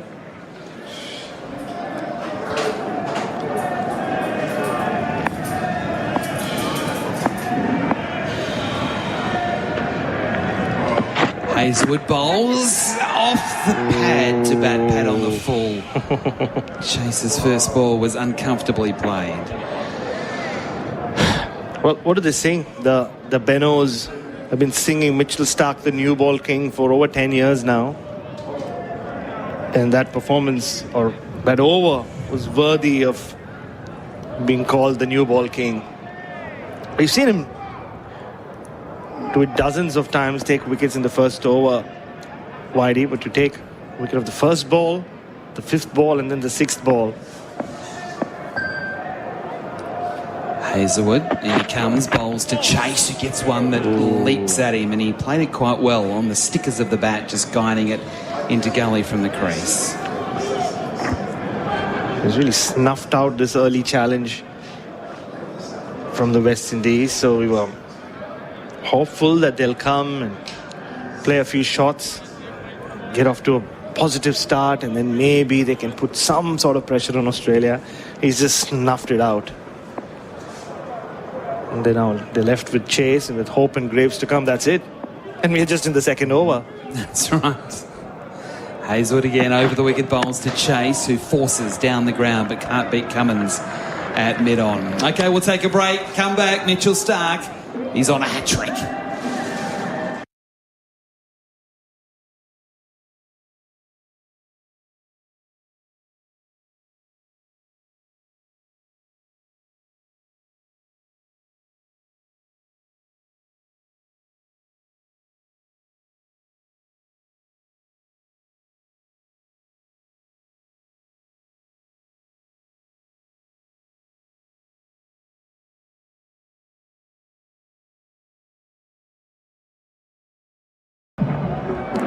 SEN Test Cricket for Henley Holmes on the Tyre Power scoreboard winter safety sale.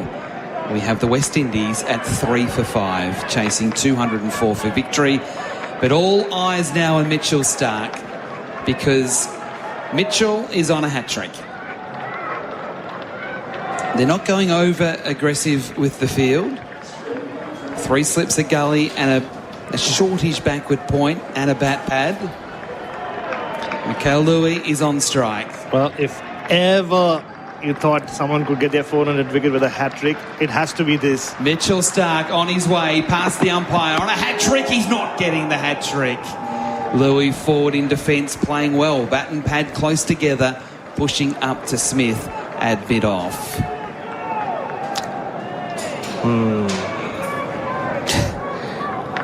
And they're all classic Mitchell Starc wickets as well. A left-hander just had to play at that one. Ball just swung from middle stump away from him. Had him edging. And then the big in-swinger, that Kevlin Anderson, oof. You have to feel for him. We've been speaking a lot about 19-year-old Sam Constance, but have to feel for Kevlin Anderson, 24. What a debut it's been for him, poor kid. Mitchell Starc again running away from us. Bowls to Louis, who's beaten outside off stump. That one didn't swing as much as he thought. It didn't come back into the right-hander. He played down the line. He played down the wrong line, but it didn't take the edge on the way through. The score remains 3 for 5 on the Tyre Power scoreboard winter safety sale. And just looking at the Chemist Warehouse replay screen there, Josh Inglis. He's got the gloves. Alex Carey suffering from concussion symptoms. So Inglis with the gloves. Pretty handy replacement. He took a catch with the first ball he's ever kept in a test match as well. Very good point. 7 wickets in 10 overs. Oh, wow. Starc on the runway. Past the umpire, bowls. Louis down leg side. Brilliantly taken by Inglis with 2 hands. Again, like a goalkeeper going up to his left and then tumbling as he takes the ball neatly. Well, Inglis was asked about his keeping and how much he gets to work on it before the Barbados test, and he did say every opportunity, and we've seen him do that with Andre Borowick before or during lunch breaks or the long breaks, before the start of play as well at times. So they've come calling for him after the blow, the painful blow that Alex Carey copped from Alzari Joseph yesterday on the helmet. And that would have felt good. The first ball just landing neatly in his gloves of the edge. Starc on the way again. 3 slips in a gully. Starc bowls. Louis pushes forward at a very good ball. That one hooped. We didn't see this so much from Starc in the first innings in daylight conditions, the ball swinging as much as it is at the moment. But Louis, credit to him, he took a long stride forward. He's a big, tall, gangly man and was able to get outside the line of the off stump and play the ball nicely in defence. Well, he has a lot to make up for, Mikhail Louis. Brought back into the side as opener. Has had a massive brain fade yesterday after he looked pretty okay facing 20-odd deliveries. Cloudy skies, overcast conditions. As Starc comes in now, bowls to Louis, who's pushing forward firmly, up to again Steve Smith at extra cover, no run. So he's finding the middle of the bat in this over. The ball's really hooping around here for Starc. He bowled like this on the first innings of the West Indies late at night. Australia had 9 overs to bowl and he was getting the ball to do all sorts. This one kind of held its line. And Louis very compact. We did say that before he did what he did. We did. It's happened a few times in this match. We sing the praises of someone and they're out the next ball. Last ball of the over. Starc again. Bowls to Louis, who ducks and weaves away from the short ball into the gloves of Inglis. Over bowled, that ball bowled at 142.5 kilometres an hour. On the Tyre Power scoreboard, it is the West Indies chasing 204 for victory, 3 for 5.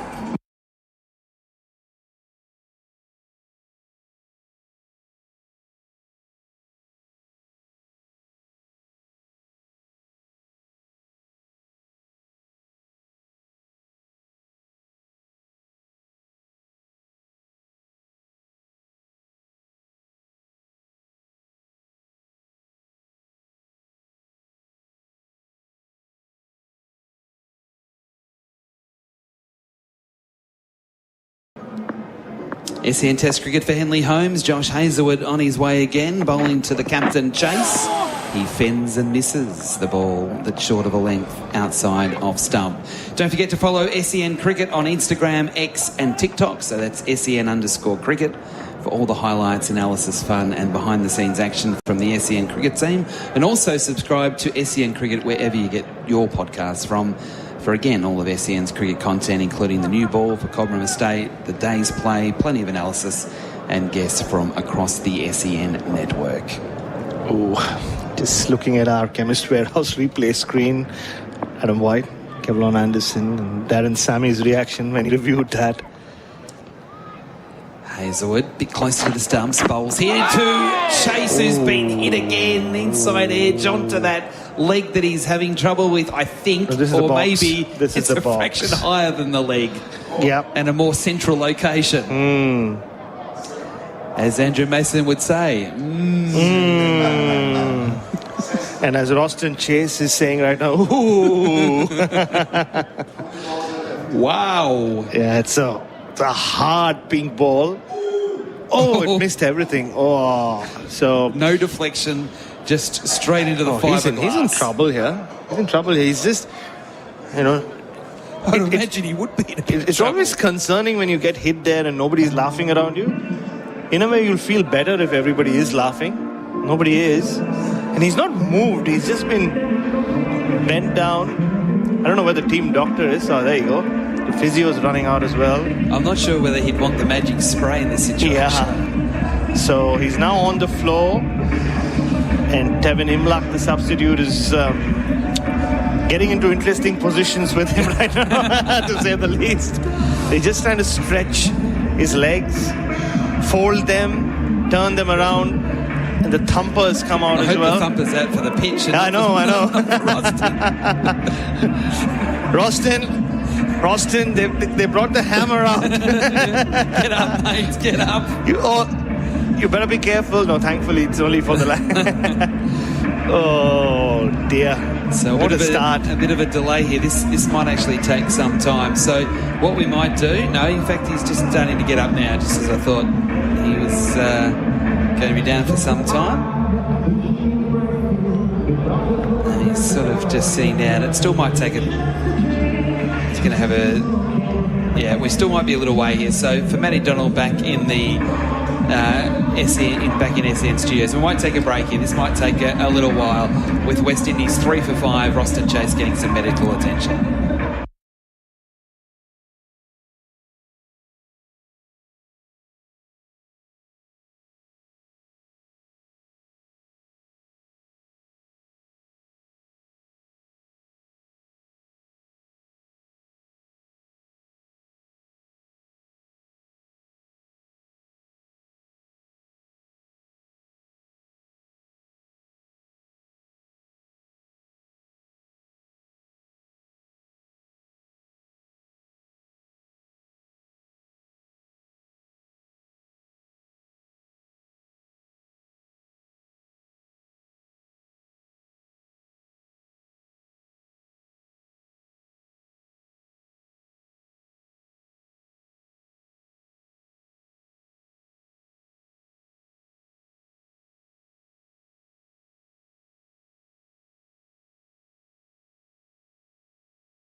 So Roston Chase is back on his feet. He's putting his gloves back on. A bit of a glove punch from Mikhail Louis at the other end. And now we're almost ready to go.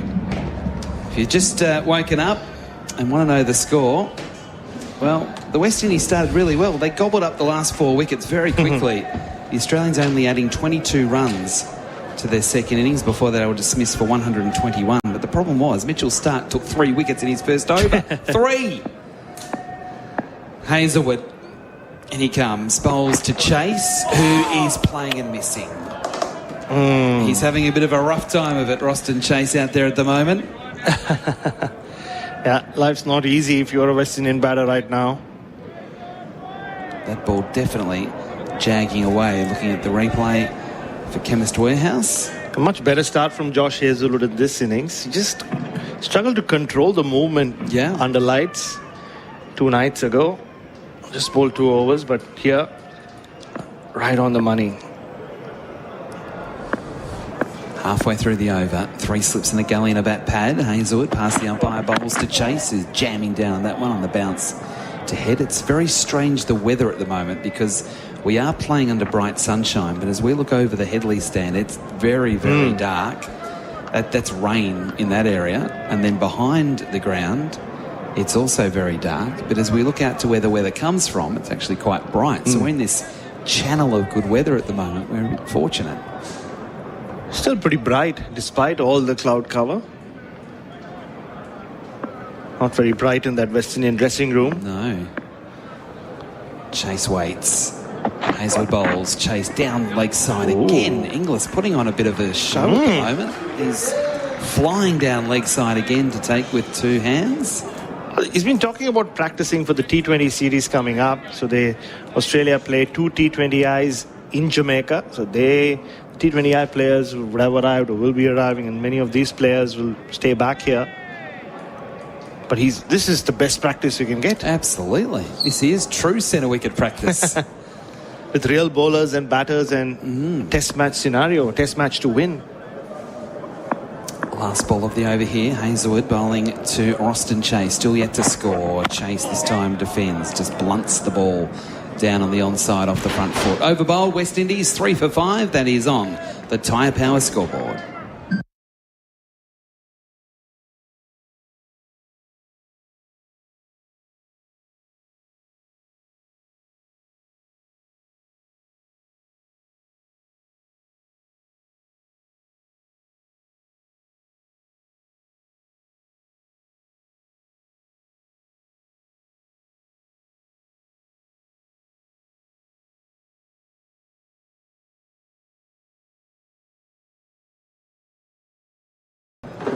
We have had 7 for 27 through not even 90 minutes of play on day 3 here at Sabina Park. SEN Test Cricket for Henley Homes. Don't forget the Breakthrough Collection, bill for only $227,900. Mitchell Starc.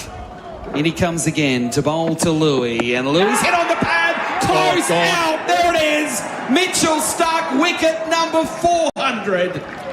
He's just the 2nd Australian fast bowler to 100 test matches in this game. He's now the 2nd left-arm fast bowler to 400 test wickets. Mitchell Starc, he is a warrior. He is a champion. What a memorable 100th test match for Starc. Quite extraordinary. 3 wickets in his first over. He's got another one. He's hooping the ball. It's the big in-swinger.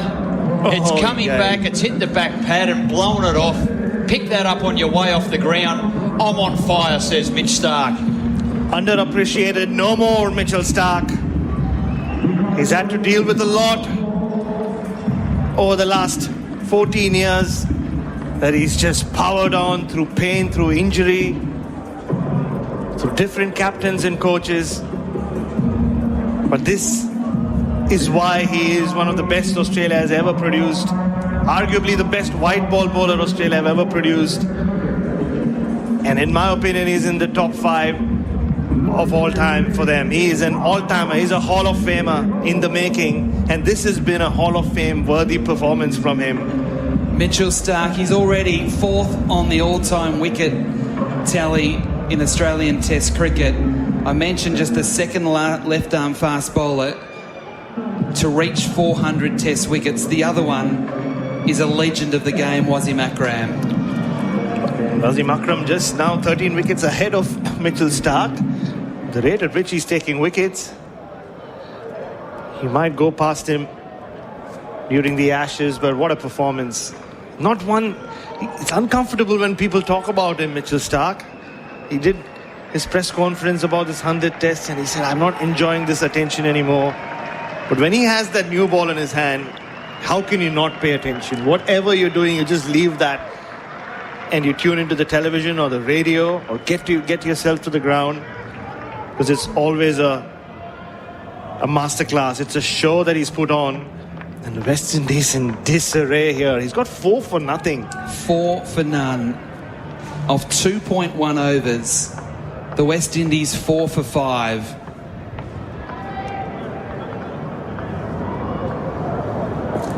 And he's not done yet.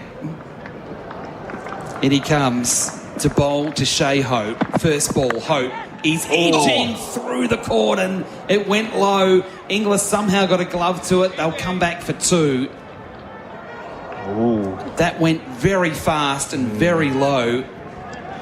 First runs off the bat. And that LBW decision, we're seeing the Chemist Warehouse replay. Save on prescriptions at Chemist Warehouse. Worth a review? hitting the middle of middle stump. Better.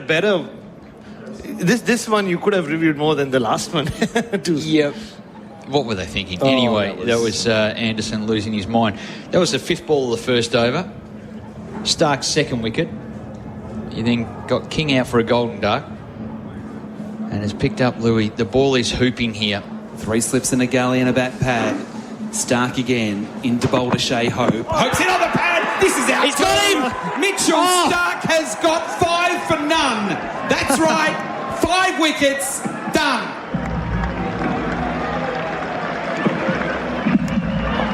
Mitchell Starc in his 100th Test match has got 5 wickets. 5 of 5 in the space of under 3 overs. He's demolished them. This is going upstairs. It is going upstairs, but Shea Hope didn't wait for too long to review it, but Mitchell Starc, whoa. We've seen him do some special things. Well, Shea Hope thinks that was doing too much and maybe missing leg stump. I don't think so, Shea. I don't think so. Well, I think it's going to be an umpire's call. It's hit the outside of his pat knee roll. No inside edge. But we can see off stump. And I think it's going on. It's going to hit leg, and it is. It's gone. Clearly. Officially, Mitch Starc has a 5-wicket haul in his 100th Test, and it is 5 for 2. 5 for 2. Mitchell Starc, the West Indies, 5 for 7 in 4.3 overs. But he's bowled just 15 deliveries. He's bowled 15 deliveries for 5 wickets. Now he's got 401 Test wickets to his name. This is a demolition derby. This is... Well, we've seen him do so many special things over the last 99 Test matches. He's saved the best for Test number 100. Oh my God. And he's still got 3 more balls left in this over. It's extraordinary. At the end of the over, he might end up with 8. He could. That's how hot he's going at the moment. I've never seen a bowler bowl this hot. Talk about a hot streak. It's unbelievable. Late movement. The West Indies batters can't get the pad out of the way. He's blown off 3 pads. He's bowled another. And the caught behind was the first one that triggered everything off. That was Campbell. Inglis taking the catch. This is extraordinary. Oof. And you're right, he's got 3 balls left. This test could be over in the next couple of overs. Yes. We just need 10 more balls of Mitchell Starc, or maybe less. This is incredible. You couldn't dream this up. You cannot dream this sort of performance. It's 6 a.m. This is under 12 performance. And if you decided to pick it up late back home, you've missed something special. But he's not done yet. He's not done yet. He could get all 10, you know. He could get all 10 in the next couple of overs. It's on the cards. Okay, he's ready to bowl here to Justin Greaves, the new player. 3 slips a gully, shortish backward point. Starc rushes in, bowls, first ball playing this. Trying to drive through the offside. It was full. It was just a little bit too quick. Well, the statisticians will be all over it. That was 148.5. Yeah, he's really fired up. It's the 4th time in Test cricket that he's taken a wicket on his first delivery. 3 of those have been in the first ball of the match. This is the first time the first ball in a second innings. Rory Burns famously, the start of the Ashes, 21-22, set the tone for that fell Ashes. over, didn't he? He did. 2 balls left in the over here for Starc. He has 5 for 2. Starc on his way. Bowls to Greaves, who drives through the covers. Past Smith, out to the rope, 4 runs. 5 for 11. Well, at least the West Indies get to double figures. He was looking for that swing, and why not Mitchell Starc? Graves played a loose drive in the previous ball. This one, nicely done. We've seen him do this a couple of times in this series before. I'm still astonished. This is the 5th over of the innings. We're just 1 wicket away from the bowlers. It's quite remarkable.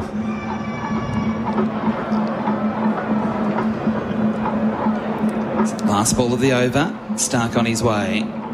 Bowling to Greaves, who's leaving a ball that he was happy to, probably more on length than anything else. Can he bowl from both ends, please? Over bowled, 5 for 11. 2 wickets in that over. Mitchell Starc now 5 for 6. So it was wicket 2, wicket dot 4 dot. As they say, it's all happening here at Sabina Park. Never trade his mate. That's Simon.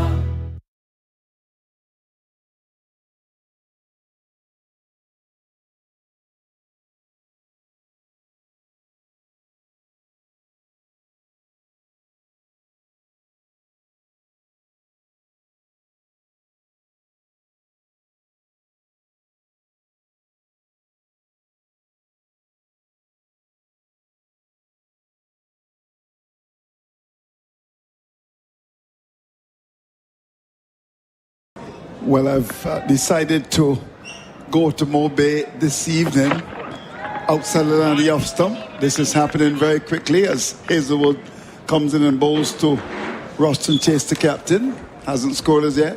The West Indies are on all kinds of contortions here, and they are in big trouble. Campbell a duck, Louis 4, Anderson a duck, King a duck. Well, Hope got 2. I think with those 3 ducks, you can start a duck farm somewhere at Sabina Park. Duck for dinner. Yeah, duck for dinner. And the Australian flag is rather flying merrily in the wind at the far side of the ground. Here is Hazelwood, comes up now, in bowls to Chase, and Chase is edging, is he? Yes, he's gone. He's gone too. That was a big edge. I called it even before the umpire gave it. And the West Indies are very much in trouble here. This is an absolute blowout by the Australians. 6 wickets down for 11 runs. More duck for dinner. Chase is out. He got caught in the midriff earlier on in his innings. It set him back, a long pause, and then he's just chased after one there outside his eye line, about the 5th or 6th stump line. Nicked it through to Inglis. He gets his second catch as a substitute keeper. And the West Indies are 11 for 6. Is that right? Is that correct? It is what correct. What am I hearing? Oh, my golly. Well, for those back in Australia, 6 for 11. 6 for 11. This is unbelievable. Unbelievable. Wickets are falling like those ripe mangoes that we picked in Res Hills the other day. Caroline's a lovely orchard there. Oh my golly. This is not good at all. The cricket tongues will wag across the Caribbean. This is a blow. Alzari Joseph will come to see what he can do. In the sunshine of Sabina Park, the West Indies are in big trouble. The Australians, of course, inspired by the thought that if you feed your faith, doubt will starve to death. And they know that if you itch for success, then keep on scratching. So, 6 wickets down, 11 runs gone, and I am on my way to Mo Bay. I'm going to take you, Brycey. We're going to leave Adam White at home. He'll stay at the Jamaica Pegasus, and we'll be upgraded to one of those lovely suites on the 17th floor. So, here we go. The penthouse suite up the top for Whitey. And we're on the road. yeah, Whitey. Well, that's going to happen in half an hour. I would think no. This is extraordinary. No, 29 minutes, come on. Yeah. Oh, my golly. So, the man from Antigua and Barbuda comes out. He did it with the ball. Can he do it with the bat? The odds are stacked heavily against him. And the Australians on a row. Hazelwood begins to move into bowl to Alzari Joseph. He's in the Bolton. And the ball is turned away off the hip down towards that long leg here. He'll get a single. As Boland comes off the boundary, picked it up. And there is a leg by, actually, signaled by the umpire. But I mean, look at that shot from Roston Chase. That was a shot, really, in resignation. Really. I think he recognised that his team is in big, big trouble. There's a Jamaican guy there at the ground, not very happy about it. I'm sure he's cussing, as they were saying, the Jamaican parlance. What are you doing? I'm sure he's saying that. 6 wickets down, 12 runs on the board. And the Australians, they have arrested the West Indians, and something tells me they'll be jailed pretty soon at Sabina. Here we go. Hazelwood begins to move in on his way to bowl to Graves, and Graves is getting a lovely outswing. But just kept the bat inside the line. It was a beautiful delivery, drawn across the offside like magnet, and the ball goes by to be taken by the keeper. I've just got to take a breath. Yeah. I've got to take a breath. This is extraordinary. It is indeed. For those back home, 6 for 12. If you're just waking up, flicking the radio on, hopping in the car, off to work on the eastern part of Australia, it's just after 6 a.m. There is no shock. Well, there is a lot of shock. There's no mistake. Yeah, He's right. 6 for 12. Hazelwood to continue the attack. On his way to bowl to Graves. He's in bowls to Graves. Graves is getting a beautiful delivery. That came maybe from the top of the pad. There was definitely movement, as we can see from here, and it was taken by the keeper, but that was another good delivery by Hazelwood.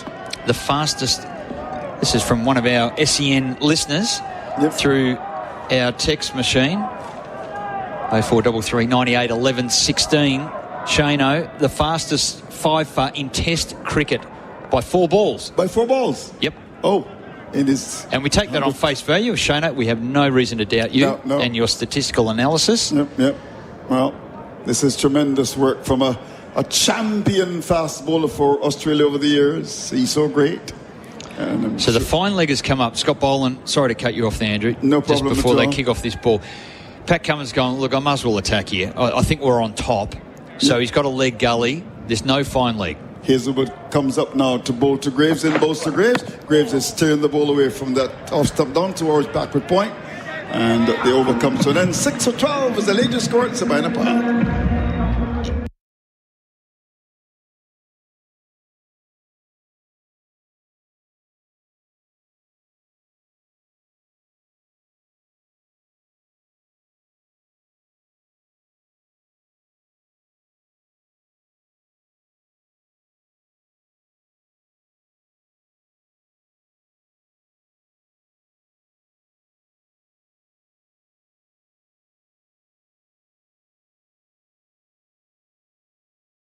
We never forget when Harmison came to Sabina Park, took 7 for 12. The West Indies folded for just 47. That was back in 2004. And on the evidence of what we've seen so far, I think they'll do very well to get to 40. So this is not good cricket at all. The West Indies' lowest score, 47 against England back in I just talked about it. Steve Harmison was brilliant. In he comes on his way. This is Starc up to the wicket, bowls to Joseph. Joseph is getting a peach of a delivery outside the line of the off stump. How did not take the edge of the bat there? This is absolutely fantastic bowling by Starc. Well, Alzari Joseph, moments ago he was picking up the tail enders. He picked up a 5-for. That's not even 40 minutes ago.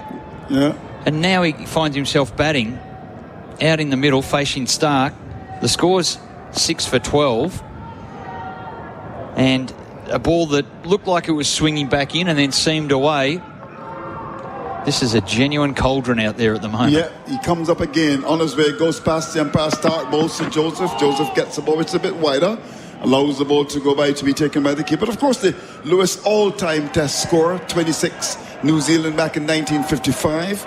I'll never forget that performance by Steve Harmison. He was brilliant at Sabina Park back in 2004. 7 for 12 as the West Indies all out for 47. So, memories of that Test match, not good at all. But of course, this is a ground that would have seen Cigarfield Sobers, well, he was Gary Sobers then, break a record back in 1958. So, the good and the bad of Sabina Park. So, 6 wickets down, 12 runs on the board. What's going through Darren Sammy's mind now? Maybe he may resign, you never know. Here is Starc, comes up there, goes past the umpire, in bowls to Joseph. Joseph is covering up. and plays the ball from the off stump up towards that mid-off area. There's no run. Nicely played. Got the front pad out of the way. Full face of the bat in line with the stumps. Defended that quite nicely. So Starc has 5 wickets, 6 runs, and he's into his 4th over. A couple of maidens here. 3.3 overs he has bowled. This is inspired in his 100th Test match. Andrew? Yep, tremendous. He remembered this for quite a long time. He turns just about now, mops the brow, and begins to move in, running away from us, with his body thrown forward. Goes past the umpire now, both sides. Joseph outside the off stump. Wow. And he sways away towards square leg. The ball goes by to be taken by the keeper. In fact, when you look at the record here, the Sabina Park, of course, Jamaica, these teams have met 11 times at Sabina before this game. And, of course, Australia winning 5. That will be 6 now. The West Indies winning 3. 3 drawn. But in terms of performances, I mean, this is a low one, but people like Sir Clyde Walcott, Sir Gary Sobers, a right excellent Sir Garfield Sobers, would have both had as many as 5 centuries at Sabina, and would love to get one from Graves and just maybe 10 or 12 from Joseph. We shall see. 6 wickets down, 12 runs on the board. Here is Starc, comes in and bowls, and he's edging and is dropped at the 3rd set position. That should have been taken. Is that conscious? Yes, it is. Oh, my golly. Yes, it is. And he's at 3rd slip. He went away to his right. He went one-handed as he leant out towards the ball. It's pretty straightforward, angled bat. Yeah. And he just sort of put his knee down and put one hand out where 2 hands would have been helpful. Yeah. Oh, no, he had to reach out a little bit. Yeah, he did. You think he should have caught it? Yes. I think so. Yeah. Absolutely. Yeah, well, he's dropping catches and not making runs. So, 6 wickets down, 12 runs on the board. Very, very interesting to say that, 6 wickets down, 12 runs on the board. I've never said it. And, here's Starc, comes up now, last ball of the over, in bowls Alzari Joseph, who allows the ball to go outside the off stump, thirdness of the gloves of English. So that ends the over. Alzari Joseph hasn't scored as yet. Graves is on 4. The West Indies are 6 for 12, which is the latest score at Sabina Park.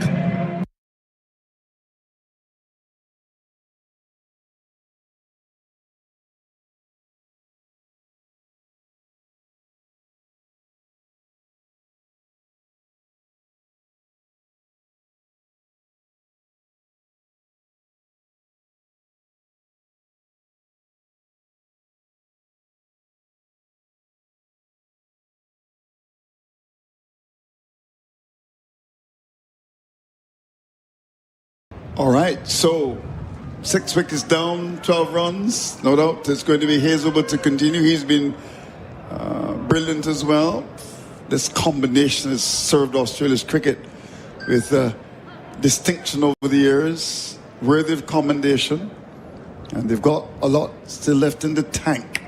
Look at this aggressive field, Brycey. Describe it after this delivery. Here is Hazelwood, comes up now to bowl to Graves, and Graves is pulling through mid-wicket. We'll get 1, we'll get a second. Didn't time it all that well. Boland is after it, and the return is just about to come in. Might have just gotten on to him quickly than expected, but he's back for the second to go to 6. 6 for 14. It did cramped him up for a bit of room there. Got it away through the onside, but nothing too clear. Hazelwood and Starc getting it done. It could be worse. Could be worse, yeah. Could be 7. Could be 7. I think people listen to the radio, but they've been thinking, look, after the Australians got bowled out for a pretty small score, 121, that they would have come down to Sabina, but then, of course, they listen to the wickets have fallen. No, I'm going to go past Sabina and maybe go up to Port Royal and have some fish there at Glorious, as I did the other day. Don't charge me for the commercial. Thanks to our friends at Island Car Rental and the Jamaica Pegasus for being very kind to us in Jamaica. Here is Hazelwood, comes up in bowl, beaten outside the off stump, a beauty, touches down just outside the off stump. There's the batsman groping, fishing, the ball goes by to be taken by the keeper. Well, another one past the outside edge. Hazelwood has 1. just to ensure that Starc can't get 10 on his 100th Test match in the second innings. Just spoilt the party a bit. Just taking him off his pedestal just a little bit. Just a little bit. Yeah. Well, he can get 9. Of course, he picked up the last wicket. He picked up Chase, the skipper. Yeah. The head of the serpent, they say. Yeah, poor shot. Very poor shot indeed by Roston Chase. Went the big drive. Yeah, he's had a very ordinary beginning to his career as a captain. Hazelwood comes up, he's in and bowls. And there's the in-swinger. This is fantastic. Well, they can do it as well. The ball before left in that ball, jag back inside edge onto the pad. Yeah. Just saved by that inside edge. It was right on target. Cries of anguish by everyone in the cordon. But Hazelwood, he's doing what he does best. Honing in on that difficult length. Nipping the ball both directions. Away from Chase, took the outside edge. That one darting back in to Greaves, who just got an inside edge. Saved him. So we had the outswinger, followed by the in-swinger. Let's see what he'll come up with this delivery. The 3 balls left in the over. 6 wickets down, 14 runs on the board as he comes into Greaves, who's got 6. He's in and bowls to him, and he's driving square the offside down to White, third man. That's going to go for 4.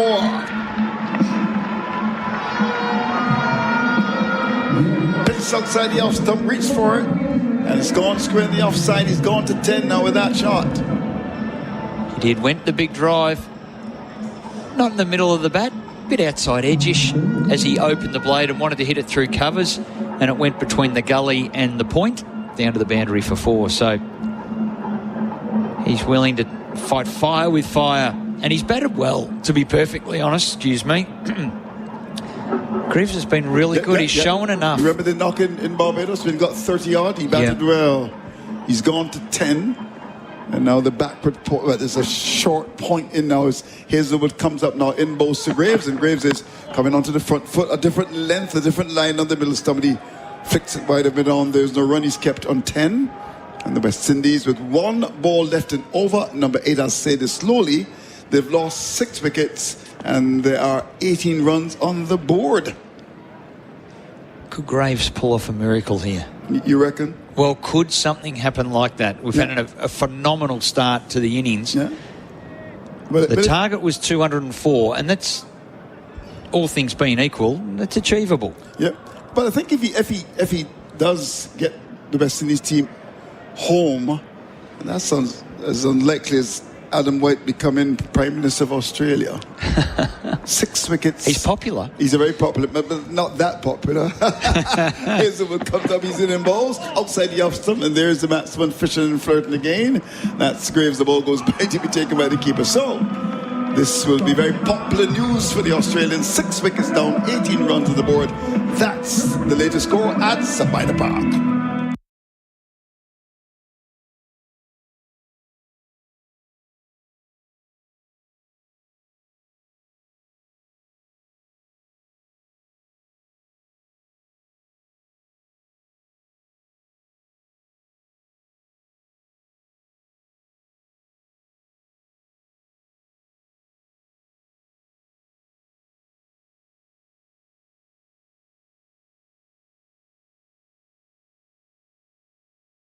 I'm sure people tuning in wondering what is going on at Sabina Park. The game has gone at a frenetic pace, maybe even faster than Usain Bolt, who, of course, is the greatest 100-meter runner of all time. He's a Jamaican, and he wanted to play cricket, but then wisely decided, no, I'll stick to athletics. Here's Starc, comes up now in bowls to Joseph. Joseph is forward and drives the ball from the bottom of that, goes out towards that cover area.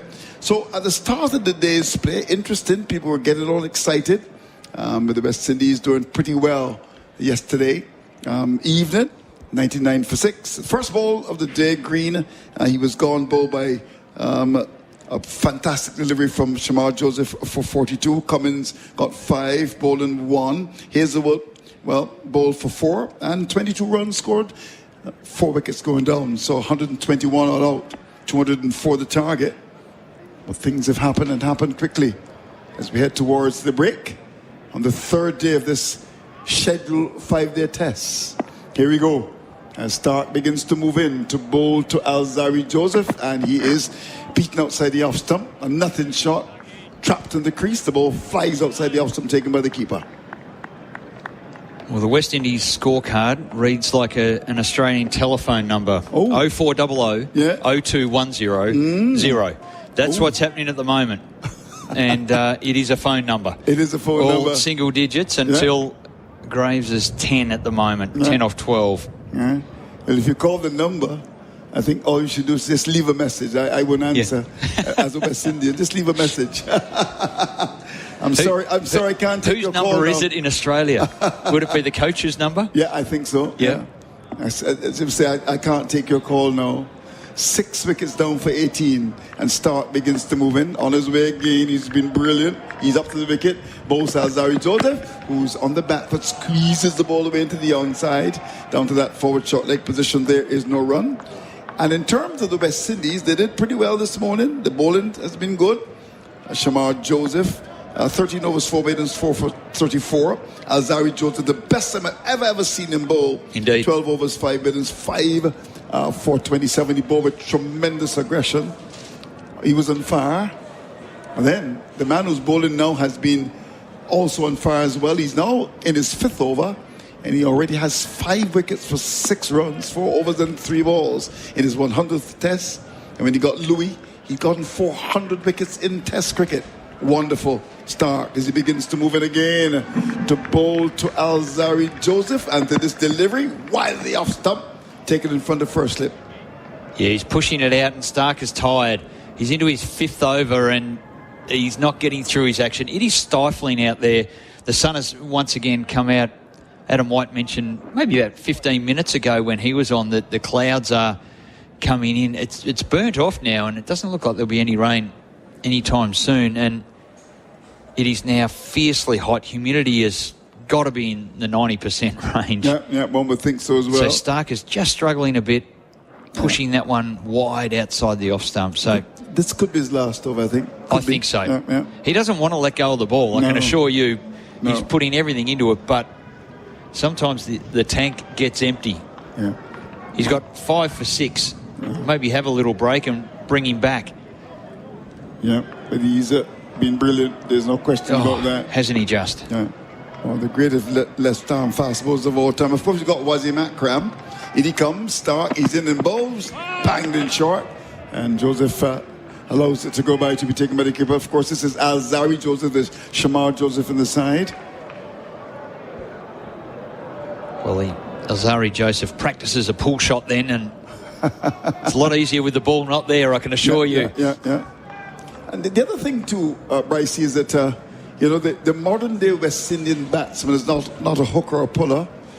Remember the halcyon days of West Indies cricket, people like Cali Turan and Richards and Greenwich, and Lloyd hooking and pulling, Roy Fredericks.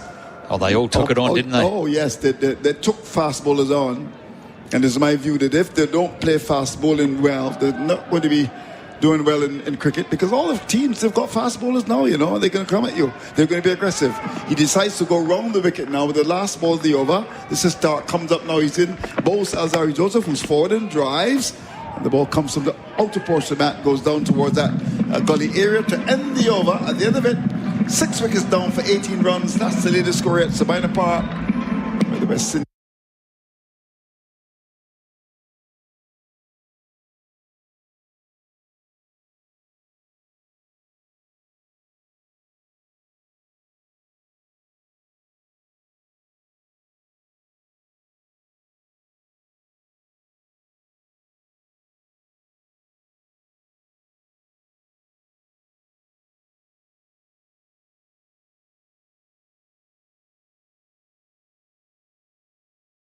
So we're just a couple of minutes away from the break, and a situation where the West Indies team may not even have anything at the break. It's just 20 minutes. I'm sure Darren and Sammy will have them in a little huddle and pray. That's all they can do, I would imagine, here. It's been a very ordinary performance from them. It's been gutless, in my view.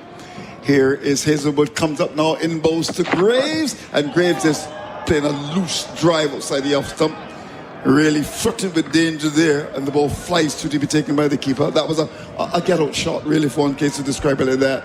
nothing in that shot at all. Well, he's driving on the up of a ball that's seaming away, and Alzari Joseph comes down and maybe just says, look, just get through to the break. Gives him a glove punch and says, look, we got away with one there. Yep. Royston Chase didn't get away with it. He edged that that type of delivery from Hazelwood. He's into his 5th over as well. The break is only 3 minutes away now. That's the lunch break. That's a shorter break. Well, it's not lunch, it's tea break. Tea break, yeah. And it's only a 20-minute break, so the bowlers will get freshened up. Hazelwood comes up now, bowls to Graves. Graves this time does the right thing. It's why the off stump, no need to flirt with danger and become a victim of your own indiscretion. Allow the ball to go by to be taken by the keeper. That's smart cricket. I'm sure that Alzari Joseph, who may see himself now as a senior partner, says, what are you doing, Mr. Graves? Why would you want to get out? You've got to battle away in adversity in the sunshine of Sabina Park in downtown Kingston. So here we go. Getting closer and closer to that break. The West Indies not inspiring confidence among their many fans across the world. People were excited for the first 2 days. But things have gone wrong for the West Indies. The Australians, they're champions. They're fantastic cricketers. And they're quite successful. And they are very professional as well. Hazelwood comes up, he's in and bowls. Beautiful delivery, beaten outside the off stump again. That's a fantastic one. Batsman groping. The ball goes by to be taken by the keeper. Seems as if he's batting with a cuckoo stick, really. Can't get bat on the ball. Jamaica. What's a cocoa stick? A cuckoo stick. Oh, what's a cuckoo stick? What a cuckoo stick is. Now, there's something called flying fish and cuckoo, which, by the way, is our national dish. Yes, yeah. It's corn and okra. So you get the stick and you mix the pot. Yeah. It's called a cuckoo stick. Right. In Jamaica, there's ackee and saltfish. And, of course, you haven't had it at the Jamaica Pegasus. You've got to have a lot of time to do it in the next 2 days. We're going to bring Adam White along to have some ackee and saltfish. Big bowl. In he comes up, he's in and bowls, and that's another great delivery. Outside the off stump, there's the batsman nibbling at it and goes by to be taken by the keeper as Graves was fishing and flirting. Hazelwood just came down and was laughing. Yeah. Like, he's probably staggered just as much as Starc is about how handy this ball is to bowl with. Pronounced seam, it moves, it does whatever you want it to do. Yeah. It's like a taped tennis ball out there, and not so much with the swing, but the seam as well. Yeah. I've put the electrical tape big seam on it as well, pronounced seam, and he just went down and laughed because Graves is generally trying to hit these. He's trying to defend his off stump, and the ball is just seaming away. So a movement in the field. Boland comes up, further attacking by Pat Cummins and Hazelwood as we get close to the break. I think there'll be 2 more balls. Yep. Here we go. Hazelwood comes up again on his way to bowl to Graves, and Graves is getting a ball that is going past the keeper and will go behind him for 4 leg byes. It's got the top of his pad. It was cutting right across him. Of course, you've got the leg gully in there. And the ball went behind him and has gone for 4 leg byes. 6 for 22 with 1 to come in the over. What a dive by Inglis. Didn't look very polished there. Didn't look like some of the great goalkeepers of England. 6 for 22, 1 to come. Do you think if he screws another over in? I don't think so. No. Have a look at that brand name watch you bought somewhere in Halfway Tree in Kingston or Ligony. Some wonderful names you've got here. Of course, in Barbados is Queen Mary Road. Of course, the English Barbados, of course, is called Little England. So 6 for 22. Here we go. As the last ball is about to be bowled. Hazelwood in bowls. And with a very solid bat indeed. Graves comes forward, plays the ball up towards that mid-off area. The umpire comes up, removes the bail. So the break on the 3rd day of a test match that's gone at a frenetic pace. The Australians are large and in charge at Sabina Park. Listen to this. The West Indies have been ripped apart. They're 6 for 22. What a session, Andrew. It's been quite remarkable. I've never seen anything like this. Mitchell Starc, 100 test matches, takes a 5 for the fastest ever that's ever been performed in test cricket. He's beaten the record by 4 deliveries, and Australia are right on top here. It is pats, high fives, smiles all round as that Australian team comes off the field, and, well, Alzari, Joseph and Graves, they walk off slowly and just wonder what could have been. The target was only 204 and West Indies were in with a shot. But Mitchell Starc, he takes all the applause as he walks off, acknowledging the crowd. They've gathered down. His teammates have created a guard of honour as he walks off for this tea break. Absolutely outstanding by Australia, led by Mitchell Starc. So the figures of Starc, we couldn't go without giving you those fantastic figures. 5 overs, 4 middles. He's picked up 5 wickets for 6 runs, and as we said, in his 100th Test match, when he got Louis, he got his 400th Test wicket. Tremendous work by Starc. The action will continue in about 15 minutes. The West Indies on the ropes. Please join us then.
And here is Starc with the first ball. Comes up now, in bowls to Campbell. Campbell is beat outside the off stump and foul, catch taken. Starc gets the middle of the first ball. The ball to Anderson. Anderson is back to the pad, leg before, offering more shot. That looked plumb. Comes up now, he's on his way, he's in and bowls to King. A pitch unbelievable! Starc runs across the Park as if he just won gold at the Olympics. Mitchell Starc. In he comes again to bowl to Louis, and Louis hit on the pad, close out, there it is. Mitchell Starc, wicket number 400. He's just the second Australian fast bowler to 100 test matches in this game. He's now the second left-arm fast bowler to 400 test wickets. Into bowler Shea Hope. Hope's hit on the pad. This is out. He's got him. Mitchell Starc has got 5 for none. That's right. 5 wickets. Done. Here's Hazelwood, comes up now, in bowls to Chase, and Chase is edging, is he? Yes, he's gone. Gone too. That was a big edge. I called it even before the umpire gave it. Fair to say it was a moving session to start day 3 in the third test of the Frank Worrell series between the West Indies and Australia. It has all been happening at Sabina Park. An incredible couple of hours of play. SEN Test Cricket's coverage of the Frank Worrell series. Matthew Donner with you. It is tea on day 3. The West Indies trying to pursue a target of 204 to secure victory in the third and final test at tea. 6 for 22. Not a typo. Not a mistake, nothing you misheard. 6 for 22. Mitch Starc in his 100th test, the chief destroyer. You heard in the highlights at one point, he was 5 for none. Some passages of play, some numbers, some figures I don't think I've ever seen in test match cricket before, and I suspect I'm not the only one. There is so much to unpack in those couple of hours of play. We'll go through a call of the card because it did start with Australia resuming their innings last night at 6 for 99, and from the first ball of the day it became 7 for 99. Cam Green dismissed by Shamar Joseph, not offering a shot, the ball cannoning into the stump. So after all the hard work that Cam Green did in the evening session or in the night session last night, gone first ball today, 42 off 66. And then Pat Cummins went not long after. He was caught a bat pad off the bowling of Alzari Joseph, caught by Anderson there, and he was gone for 5 off 32 deliveries. Scott Boland was bowled by Shamar Joseph, so the quick getting the other quick. Boland making just 1 off 11, and then Josh Hazelwood was dismissed to wrap up the innings. He went for 4 off 3. Alzari Joseph cleaning him up and picking up his 5th wicket of the innings. So the bowling card there, Jaden Seals, 8 overs, 2 maidens, none for 32 all up. Shamar Joseph, 13 overs, 4 maidens, 4 for 34. Alzari Joseph, 12 overs, 2 maidens, 5 for 27. And then Justin Graves, 4 overs, no maidens, 1 for 19. So the West Indies actually started the day reasonably well. I mean, it's quite incredible to say, given where they are, 6 for 22 at tea. But they did start very well, wrapping up the Aussie tail without conceding too many runs and set a target of 204 runs to win the third test and to make the series 2-1 for Australia. But literally from the first ball of the innings, Mitchell Starc in his 100th test tore the West Indian top order to shreds. At the start of the innings, it was none for none. By the end of the first over, it was 3 for none. Starc picking up John Campbell in the very first ball of the innings, caught by Inglis, who's filling in as the sub-wicket keeper for Alex Carey. Golden duck for him. Kevlin Anderson was dismissed only 4 deliveries later. Again, LBW by Starc, not offering a shot, sent it upstairs. Crazy review, frankly. To leave the ball was one thing, and then to send it upstairs was another entirely. It was hitting middle stump halfway up, about as plumb as you'll see. And then the ball later, Brandon King bowled. Topped on Mitchell Starc again. So they were 3 for none after the first over, the West Indies, and that target of 204 was looking an awful long way away. And it didn't improve much from there. They survived 2 overs. Did the West Indies without losing another wicket. But Louis was then dismissed by Starc again. LBW was actually Starc's 400th test wicket. So it was a terrific, obviously a terrific start, but a terrific achievement from Starc, his 100th test, to pick up his 400th test wicket, becoming the second Aussie quick and just the second left-arm seamer to achieve the milestone as well. Then 4 for 5 quickly became 5 for 7. Shai Hope again dismissed by Mitchell Starc, LBW. That was Starc's 5th wicket. He had figures of 5 for none at one point. I've never known a cricketer to get 5 for none in any form, whether it's park cricket, test cricket, ODIs. 5 for none would have to be some sort of record. And he also became the quickest fast bowler, or quickest bowler to pick up a 5-wicket haul in terms of bowls balled, in terms of deliveries bowled, by about 4 deliveries, I think. It was 4 or 5 deliveries. So just wickets tumbling everywhere at Sabina Park. And then 5 for 7 became 6 for 11. Josh Hazlewood decided that he needed to get on the act. He finally picked up a wicket. Roston Chase edged it through to Inglis again behind the stumps. A duck, an 11-ball duck for him. And then that was the end of the wickets, mercifully for West Indies in that first session. So they were 6 for 11. There was a dropped catch in all of that as well. I think it was Graves. It was put down by Constas in the slips. And they've since steadied the West Indies. They've gone from 6 for 11 to 6 for 22, still requiring a further 182 runs for victory. The Aussies needing just 4 more wickets to win the series 3-0 and manufacture a clean sweep of this Frank Worrell series. Extraordinary couple of hours of cricket to start day 3. The way things are going, you wouldn't back against the Aussies to wrap this up reasonably quickly, but at least there's been a bit of resistance shown by Alzari Joseph and Justin Graves in terms of making sure that the carnage was abated for at least a little while longer.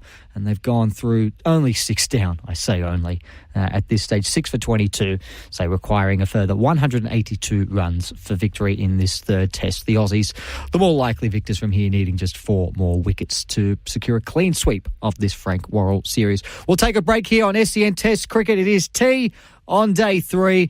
The West Indies, yes, 6 for 22. That's no mistake. You haven't misheard that. The Aussies have torn through them in this first session here on day 3 at Sabina Park. We'll see how quickly they can wrap up the series 3-0. We'll take you back to Sabina Park right now with the commentary team, and then it'll all be coming up right after this break here on SEN Test Cricket.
is Starc. The first ball comes up now, inbounds to Campbell. Campbell is beat outside the off stump and found, catch taken.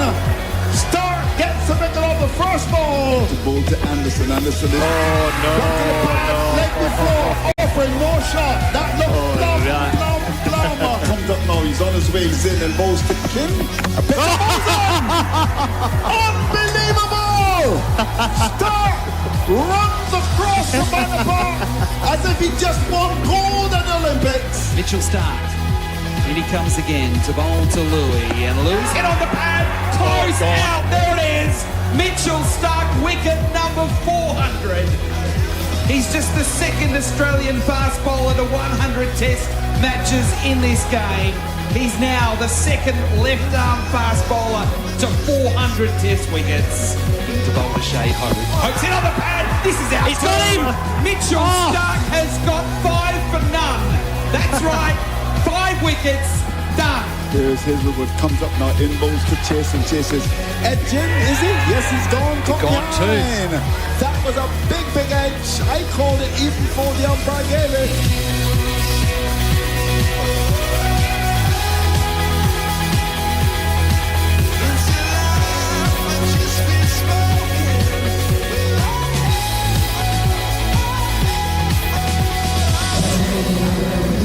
And welcome back to Sabina Park, the second session here in Kingston, Jamaica. The sun is still shining, and the sun is certainly shining on the Australians. What a remarkable 2 hours of cricket we've just experienced. If you've just joined our coverage and want to know exactly what happened, it'll take a while, because we've had a situation where we lost 10 wickets in that first 2 hours. That's right, 10 wickets, 4 from Australia and 6 from the West Indies.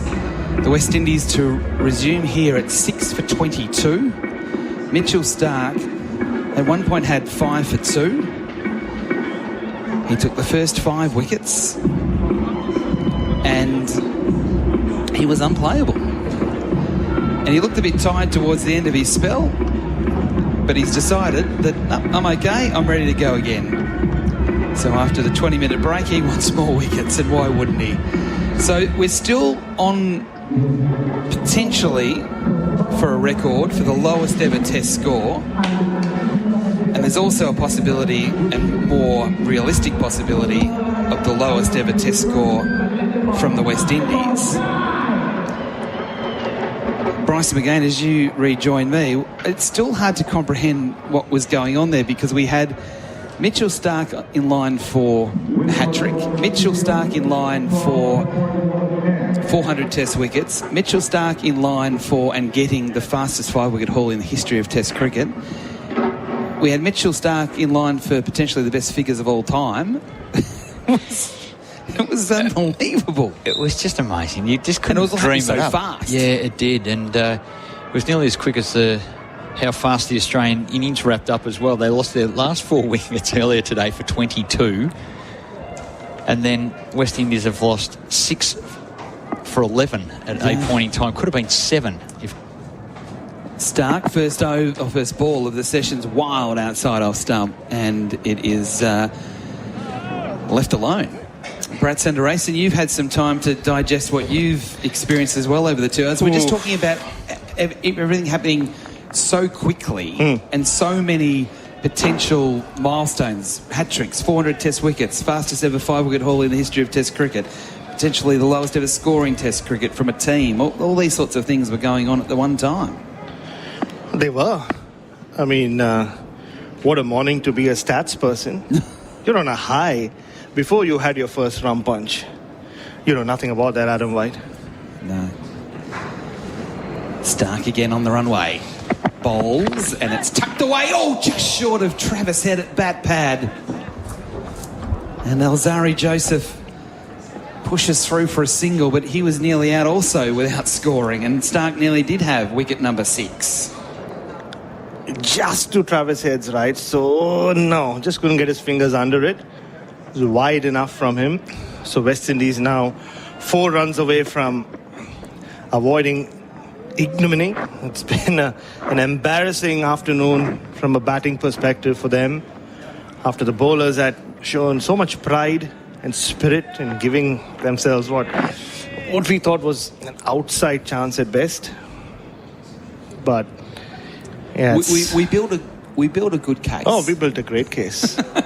I think we built the kind of case that they didn't deserve. we needed to go down and talk to them before play just to give them the belief that. Yeah, whatever Darren Sammy said didn't work. No, 6 for 23. Starc again past the umpire, bowls to Greaves, who leaves alone. SEN Test Cricket for Henley Holmes. The Tyre Power scoreboard, it looks a bit grim for the West Indies at 6 for 23. Yeah, I mean, we thought their bowlers saved the best for last. The West Indians, that is. Looks like the batters saved the worst for last. It'll be a conversation we'll pick up with the new ball for Cobram Estate a little bit later on. Just about pink ball cricket, particularly with a Duke ball. Is it just too hard? It has been really hard. Yeah. And I don't know the answer to that, by the way. Starc over the wicket, 3 slips and a gully. He's bowling to Greaves, who's hit on the pad, pitched outside leg stump, balloons out on the offside. Oh, no. They think about a single. They ended up getting back in time. There was some confusion between the two batsmen. Because there's a lot of my friends are texting through, doing radio interviews saying, how is this happening? Is the pitch not up to standard? All these sorts of things.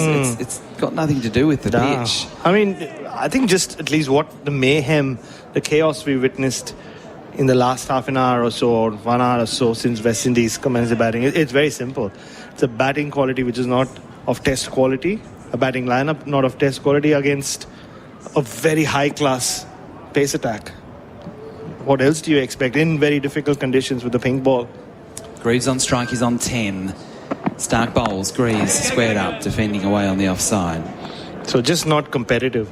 And I said it earlier before this test, it's felt like there are 3 teams that have played this series. There's the Australians, there's the West Indian bowling attack, and then there's the West Indian batting lineup. Yeah. And, I was joking about it upstairs in the press area. 35 years of my life I've spent rallying around the West Indies. Yeah. The closest I've ever come from retiring as a West Indian fan. It's been pretty bad. 6 for 23 on the Tyre Power scoreboard. Your trusted tyre experts. Mitchell Starc, 1 ball left in the first over after the tea break. Bowling to Greaves, and Greaves gets a bouncer, and Starc gets underneath. Over bowled. SEN Test Cricket for Henley Holmes. So just to go through again just some of the things that Mitchell Starc has been able to achieve today. So we know going into this test he was only the 2nd Australian fast bowler to get to 100 test matches, joining Glenn McGrath. The 2nd left arm fast bowler to get to 400 test wickets with Wasim Akram, and the 3rd overall left arm bowler to get to 400 test wickets. The fastest to take 5 wickets in a match, which is something that was almost seen as impossible to ever be broken. And not only was it broken, but it was broken by nearly an over. Yeah. In quickness, for want of a better term. Yeah, it's one of those tricky stats to say. It's the earliest in terms of from the point you started a spell. Yes. Because Waqar Younis took 5 wickets in the space of 13 balls. Yeah. And Curtly Ambrose did something similar in Perth too. So it's from ball 0 to onwards. It's the earliest. It is a bit tricky. You're right. Scott Boland is having a go now, and he bowls to Alzari Joseph, who defends back down the pitch. So Boland coming in from the George Headley stand end of Sabina Park, and it's. I mean, my memories of Sabina Park will be those 2 nights where the atmosphere was absolutely electric, with the West Indies bowling, and they were charging in, and the crowd was right behind them. They're the memories I'm going to have of here. Despite what we've seen to this point, we could see a miracle, as unlikely as it is, but Boland again, a bit closer to the stumps, bowls, and it's left by Alzari Joseph. But what the West Indies have done through this series, they've teased us to think, maybe they're back. And they kind of are with their bowling group. But if they can't bat, if they bat at this standard, then they will never, ever be able to get themselves anywhere near where they used to once be. Forget about that. I mean, Darren Sammy said, even if we can get to 5th or 6th in the we're being realistic. But they'll languish at number 8 or 9 if this is the batting we get. It's almost not club standard at times. Boland here bowls to Alzari Joseph, who guides it into the gully along the ground. Green dives, fields. And I think it's important to say that at the start, Whitey. I think we've romanticised and exoticized West Indies cricket for so long. We've always spoken about, can they go back to the glory days? Can they go back to the glory days? And the West Indies as a concept is not the same anymore. And it's so, you speak to anyone who played in that era or the current West Indians. So I think it's not a question of going back to that era. It's more a question of, can they be competitive? Because let's face it, they're never going back to that era. It's just not possible. It doesn't mean that much in terms of Test cricket here. Boland to Alzari Joseph, who lofts high in the air. It'll go over Smith's head at mid-off. He chases after it, and yet they come back for 2. It wasn't well timed. I thought for a moment that Smith might have been able to go back and catch that going back with the flight, but it cleared him and they get 2, so it's 6 for 25. Which is why I think when you get a result like we did last year, the Gabba, or them winning a test match in Pakistan, I think they should be celebrated in isolation and as like, wow, what a great win for this team. But sadly, everywhere outside the Caribbean, people immediately say, they're back, and they're never going to be back. It's in 40 years. Boland to Alzari Joseph, who pushes up to mid-on. And Bharat, just to sort of go on to that point, I heard an interview with the Cricket West Indies CEO, and he talked about, the state of West Indian cricket, and he did say that there is so much work to be done in the pipeline, going all the way back to the development of West Indian, young children around the Caribbean. That's where the work needs to be done. It's not about new grandstands or anything like that. No. It's about creating facilities for development, and that's where it has to start. Boland, last ball of the over. Oh, swing and a miss, and very nearly crashing into the stumps. Over bowled SEN Test cricket for Henley Holmes. The West Indies, this is the right score, 6 for 25.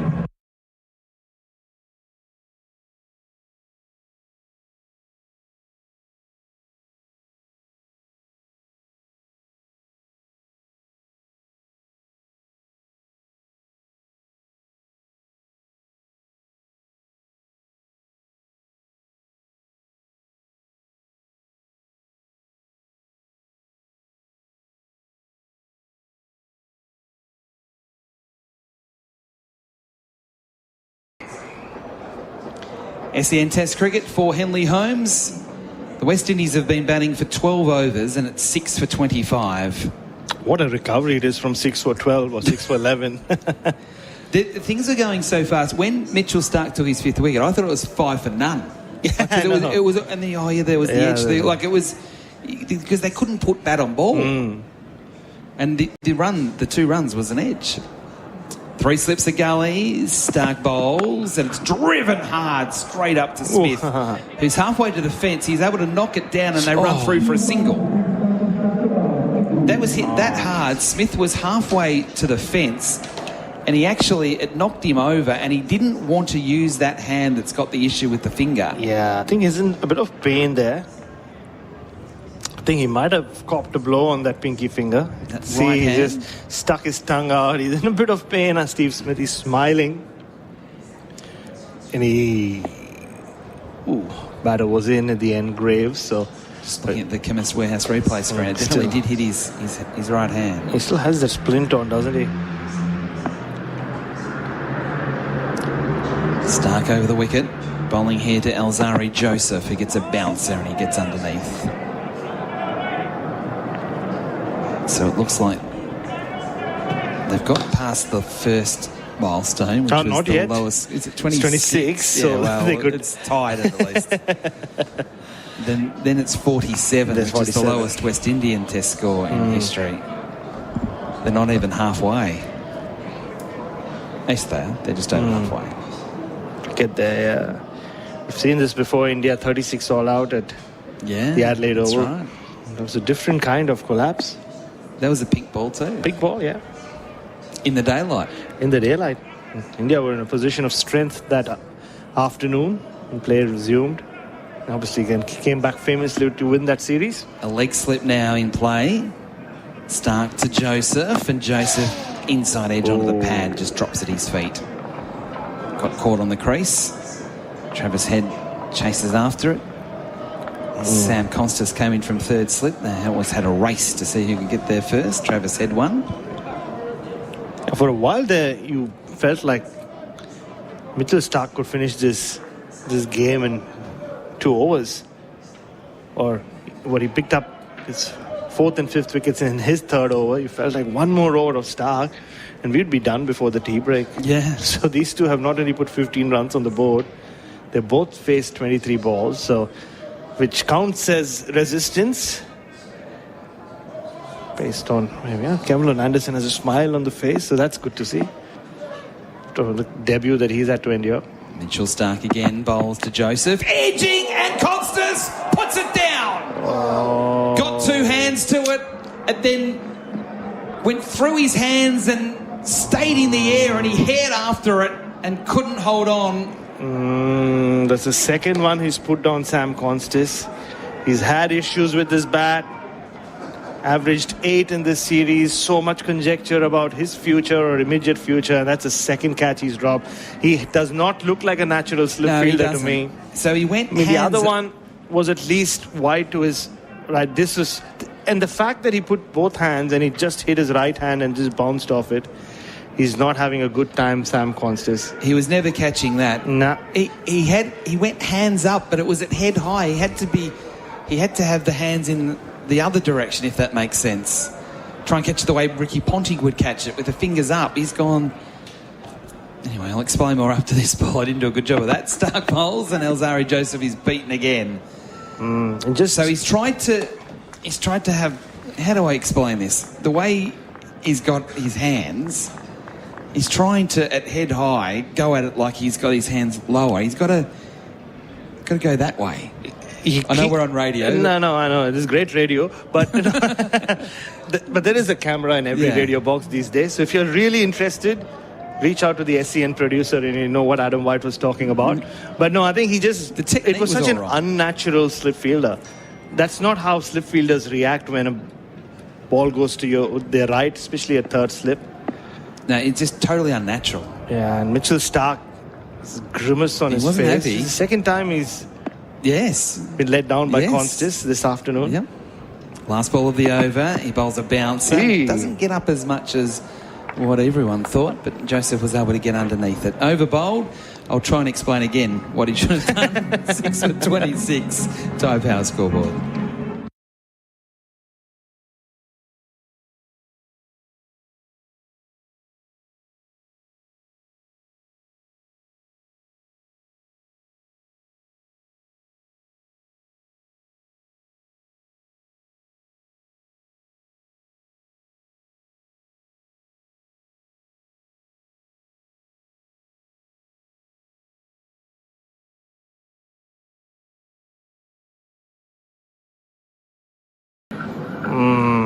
Poor old Sammy Constas, SEN Test cricket for Henley Holmes. Can't score a run, can't take a catch. Yeah, Sam Constas just tried to apologise to Mitchell Starc. I don't think there was any response from him. Twice he tried. Pat Cummins and Mitchell Starc were having a chat, and Constas very sheepishly walked across, put his hands up. Sorry, Mitch. I don't think Mitch Starc really is in the mood. It's a hot day. He's steaming in. 178 the West Indies need. Scott Boland coming in again. Bowls to Greaves. Edging this time, it's caught. No problems from Big Bo Webster. He doesn't drop them. And Scott Boland gets in on the act. Greaves out for 11. And it is 7 for 26. They've not gone past 26 yet. The lowest ever score in Test history. It's still under threat. And well, how often have we said it? Speak of slip catching, nobody does it better than Bo Webster. If a ball goes in his direction, you won't see it again. The ball disappears in his hands. They're like buckets. Greaves out for 11. Arguably the West Indies' best looking batsman is out, and their most destructive batsman is about to come in, Shamar Joseph, who only knows one way. This is finishing quickly. Very, very quickly. Yeah. Look, they could save on electricity today here in Kingston. The lights won't be needed. So that's credit to the West Indies. It's the way they batted. But that was just regulation. Scott Boland just getting the ball to straighten, slightly wide of the crease, and Graves was dragged into poking at it. A nice catch. So, well, the Josephs, what a day they've had. They were sensational this morning. Well, they were brilliant with the ball. They took 9 wickets between them for Belgravia Apparel for Quality New Balance cricket team wear across Australia's second innings. And they're going to have to even be better again with the bat to even get past the West Indies' lowest ever test score. We're just looking at the Chemist Warehouse screen here in our box. Just the dejected look on the West Indian fans. A lot of the cricket fans are older fans that have seen the good times. They have. And they've just been tortured now by the bad times over the last 25 years. And sadly, I think they've spent more time seeing the bad times than the good times. That's the problem. That's now. just how long this is dragged on for. So Shamar Joseph to face Scott Boland. Around the wicket, Boland bowls, and Joseph is hit on the pad. Umpire says no. Now they will go upstairs. They'd have to go upstairs here. Nothing to lose. Boland really likes it. Paddy Cummins says, we'll have a look. Why not? So for Imar, Trusted Tradies Insurance, call 13 Imar. Scott Boland could have a second consecutive wicket. We go upstairs to the Chemist Warehouse replay screen. He was bowling from around the wicket. So the first thing you look for is the angle and to see where he was hit. Oh, tell you what, he's been hit right in front of middle stump, just above the knee roll. So back leg, just above the knee roll. Well, maybe umpire's call on hide, but I think he's in trouble. So we're seeing no edge. Leg is bent as well, the back leg. No edge. Inside his crease. Hitting in line with middle stump. Here we go. Red, red, and red. 2 in a row to Scott Boland. 8 for 26. And now it's Scott Boland's turn to be on. A hat-trick. Well, and they're still on 26. The record's still on. You're still listening to this in New Zealand. Tune in. It's been yours to keep for so long. I tell you what, if you ever wanted to be on a hat-trick, it would be bowling to a West Indian number 10 with the score 8 for 26. Oh, poor Jomel Warrican didn't have to bowl in the second innings. Barely had to do much in Barbados. He's the vice captain, but Shamar Joseph, who's had such an impact with the ball, 21 wickets, and also made quite the impression with the bat. Only one of 2 West Indians to make over 100 runs in the series. And law of averages have caught up with him. He gets the first bowler. Scott Boland continues to do what he does. That Every ball time he has coming back a long way. Yeah, that just looked out, didn't it? It did look out. Even from where we are, 200 metres away, hitting the top part of the middle stump. So 8 for 26. Boland has the figures of 2 for 2. Alzari Joseph at the non-strikers end on 3. Warrican to come out to face the hat-trick ball. Mitchell Starc was on a hat-trick earlier. Didn't get the hat-trick, but still had 5 for 2 at one point. Scotty Boland has a chance for a hat-trick. Look at all the fielders. 4 slips, gully, leg slip, short leg, short mid-wicket. They're all in catching positions. You won't get a better chance, Scotty. You will not get a better chance. Scott Boland, in he comes, bowls to Warrican. Bold! Scott Boland has a hat-trick! Scott Boland has 3 in 3! Another Victorian to get a test hat-trick! Scott Boland, welcome to the club! the mighty Victorian, the hero of Australian cricket.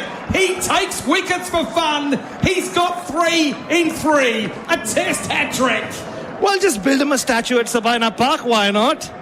Well, they wanted one at the MCG all those years ago. Scott Boland brought into the side at the expense of Nathan Lyon. Took 3 wickets in the first innings. Now he's taken 3 in 3 balls. Scotty Boland playing just the last test here in the Caribbean. He's been bowling in the nets for weeks. He gets his chance and he takes 3 test wickets in 3 balls. That equals a hat-trick. You just saw it coming, didn't you? Mitchell Starc had his chance an hour or so ago. We've got Scott Boland. We've got Merv Hughes. We've got Damien Fleming. We've got Shane Warne just in the last 25 years, all with test All hat-tricks. of them just Australians, proud Australians. They might come from a specific state, but they were playing for Australia, Adam White. They were playing for Australia. Merv Hughes is here in the crowd. He is. Watching Scott Boland take a hat-trick. And now he has a chance He could take for a double hat-trick. Oh, why? And he won't get a better chance for a double hat-trick either. Just said that. And West Indies are still 26. They are still 26. Oh, yeah, yo. Oh, my goodness. It's hard to get a smile out of Scotty, but we've got one. Okay. 4 slips a gully. Scott Boland on a double hat-trick to win the match. He can't get it. Seals pushes into the offside, no run. They still don't have... Well, they still have not got past the dreaded lowest score in Test cricket. It's just a classic Boland delivery as well, just angled in. Jamil Warrican had no idea. And that'll go into the record books. Scott Boland, who were the 3 batters that he picked up? That's not going to be easy 10 years from now. No, it's not. Graves, Shamar Joseph and Jamil Warrican. Remember that. Scotty Boland, in he comes again. He bowls to Seals, who's beaten outside off stump. That one nearly took the edge. Boland has 3 for 2. He took 3 in the first innings. That bowling average keeps going down. And especially the away average, which has been a bit of a concern. If you are into those things. Darren Sammy on the screen. Well, he took over as coach, the test coach before the series. I asked him after Grenada, are you still happy doing this? He's like, yeah, I'm still hanging in there. Well, won't last for too long if they keep doing this. Jaden Seals on strike. 9 for 26. Boland wider on the crease and Seals swings and misses. Okay, let's take another deep breath. Over bowled, 9 for 26. SEN Test cricket for Henley Holmes.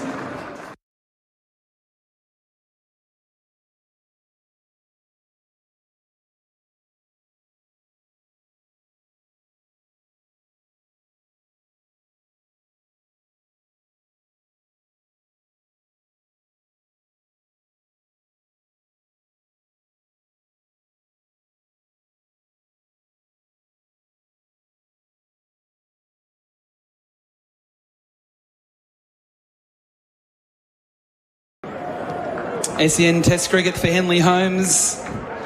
The score at the moment is, with the West Indies 9 for 26 on the Tyre Power scoreboard. That's correct, 9 for 26. Greaves out for 11. The next highest score is 4. Boland with a hat-trick in the previous over. He has 3. Mitchell Starc in his 400th Test wicket and has 5 for 8 in Test number 100. He's bowling to Alzari Joseph. Mitchell Starc around the wicket with 3 slips and a gully. He bowls and it's dug out on the bounce to bat pad. Hi, Bryce. Missed something? Yeah, so what's been happening? I've just been out the back of the commentary box. Have I missed anything? Oh, dear. And they're still on 26. So the 27's the record. 26 is still the 26. bang equal now. So they lost 3 wickets on 26. Don't forget. They're in the nervous 26s. This is devastating from West Indies. 15th over only. Mitchell Starc on his way again. Past the umpire, bowls to Joseph, who's squeezing it to Gully. Oh, misfield. Constance. And they get past it. They got past 26. How did he miss that? Oh, no, Sammy. Mitchell Starc is not a happy man. He can't. And the West Indies knew what that number was. They have passed the lowest score in Test cricket history. Oh, they all knew it around the ground. Sam Constance has dropped 2 catches. And, oh, dear. How do you misfield that at Test level? Well, it wasn't going hard enough to go past him. Had hands on heads. They could. They wanted to be part of history. Why not? You don't get this opportunity ever. They bowled out India for 36, or it was 36 for 9 at the Adelaide Oval. But this moment in history has been ruined, Sam Constance. 9 for 27. They've rocketed along. Starc 5 for 9. 3 slips the Gully, a leg slip, a bat pad. Shortish mid-wicket. Starc going back over the wicket here. Bright sunshine at Sabina Park. In he storms. Bowls to Seals. Bowled! Game over! Mitchell Starc, in his 100th test, gets the final say. West Indies all out for 27. The Bales explode. The West Indies explode. Australia win the series 3-0. And it's Mitchell Starc with the exclamation mark on not only the match, but the series. Well, 30 years ago, Australia came here to Sabina Park and dethroned the West Indies. After 15 long years of West Indies being unbeaten, they picked up the Frank Worrell Trophy. 30 years on, they might have well ended West Indies cricket. This was shambolic. Yes, we'll talk about Mitchell Starc and his 400 wicket. Yes, we'll talk about Scott Boland and his hat-trick. But this has to be one of the worst batting performances ever in Test history. Just avoided the world record by 1 run. 27 all out. And Australia have annihilated the West Indies in front of some heartbroken fans and have won 3-0. Well, Brat and Bryce, you jump downstairs. You've got the interviews and all the presentation. We'll get Andrew Mason to come back in as well. Just a final word, Bryce, before you go on what you've just seen. Well, quite remarkable. Mitchell Starc, 6 for 9 he ends up with. 7.3 overs, 6 for 9. And he's had 2 drop catches as well. So it could have been even more outstanding. And in amongst that, Scott Boland took a Test hat-trick. This is the most extraordinary afternoon of cricket at Sabina Park that you could ever imagine. A handful of Australians are here to see it live, and well, right across the world there are shockwaves in this performance. All out for 27, the West Indies. At 22 past 4 local time, so not even 3 hours of play on the final day. The Australians are starting to leave the field, shaking hands with the West Indies. We'll have the presentation down on the ground. We'll have interviews post-game. We've still got the new ball as well for Cobram Estate, where we try and make sense of what's just happened. But I can tell you that the West Indies have been all bowled out for just 27. 1 run more than the lowest completed score in Test cricket. We saw 6 for 9 from Mitch Starc. We saw a hat-trick from Scott Boland. We saw Mitch Starc's 400th Test wicket. We've seen it all. Just when you think you have seen it all, you see that. I don't know what to say, to be perfectly honest. It's hard to believe it.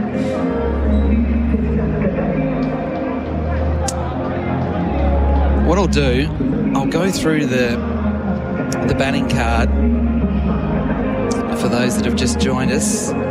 People have gone in all sorts of different directions here in the box.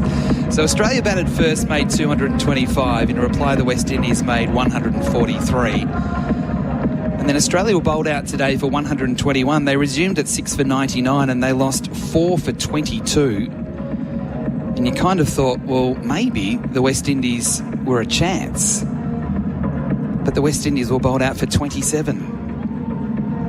27. Campbell out without scoring. Kevlin Anderson out without scoring. Brandon King without scoring. Roston Chase without scoring. Louis made 4. Hope made 2. Greaves 11. Alzari Joseph was not out 4. And the last 3, Shamar Joseph, Jamel Warrican and Jaden Seals were all out without scoring. So 11 was the highest score. The next best was 4. Mitchell Starc, 7.3 overs, 4 maidens, 6 for 9. Josh Hazlewood, 5 overs, 3 maidens, 1 for 10. And Scott Boland, 2 overs, 1 maiden, 3 for 2. So there's all sorts of celebrations going on with the Australians on the field, as you can imagine, with Mitch Starc leaving the field with the stump in hand. Also, Pat Cummins and Josh Hazlewood, the three of them have played so much cricket together. And now the others start to file off as well. As I said, we'll have the presentations soon. Scott Boland's still out on the field. He's also got a stump, the one that he hit to get his hat-trick, and he's going to do the presentation. And we might actually take this interview if we can. We'll just have to wait and see. Andrew Mason. Shocked. Yeah. Stunned. Oh my golly, this is one of the worst days in West Indies cricket. Gutless performance, not being able to handle the fire, and I'm sure the cricket tongues across the region. Yeah, I've got a smiling Scott Boland here with me. Hat-trick. I want you to talk us through the emotions of getting a hat-trick, your first ever in Test match cricket, firstly. Yeah, first one. I was a bit nervous on that last ball, but yeah, amazing feeling. But yeah, I think Starkey really set us up there, and never been involved in a game where we bowled a team out for 27. Were you a little bit surprised of how quickly today unfolded from your batting and then to the end of the match? Yes, definitely. Probably didn't expect 10 wickets to fall in the first session, but I think all the credit goes to the bowlers, West Indies as well, and then Starkey to start like that. 3 wickets in the first over, unbelievable. Yeah, talk us through those 3 wickets, then those hat-trick deliveries from the first to the second and then to the third.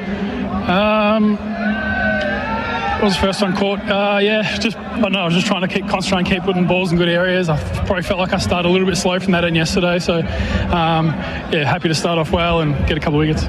Yeah, wonderful to get that hat-trick, no doubt. It must be a special feeling. Tell us about another guy in your camp who celebrated 400 Test wickets today. How magnificent has he been, and what must that pleasurable feeling be to see that today? Yeah, unreal. For him to get his 400th wicket in his 100th Test, pretty special. From our point of view, we see how hard he trains and how well he looks after his body all year round, and I know all credit goes to him for being able to achieve both those things. Congratulations on your first ever hat-trick. Hopefully there are some more in the belt, and all the best for the rest. Thank you very much. They're hard to get hat-tricks. Just seeing, hope you can get another one. I just wondered about that, really, at the end there. I think he surprised him too. Don't get that very often. But, I mean, it was a tremendous performance by the Australians. I mean, in tight situations in the first 2 Test matches, the West Indies had a bit of a Smith, but then you saw Cummins on the second day in Barbados coming out with fire in his eyes, recognizing that the West Indies were competing. Here at Sabina Park, 121 in the second innings, just over 200 runs to get on the pitch, which is not bad for batting, and in good light as well.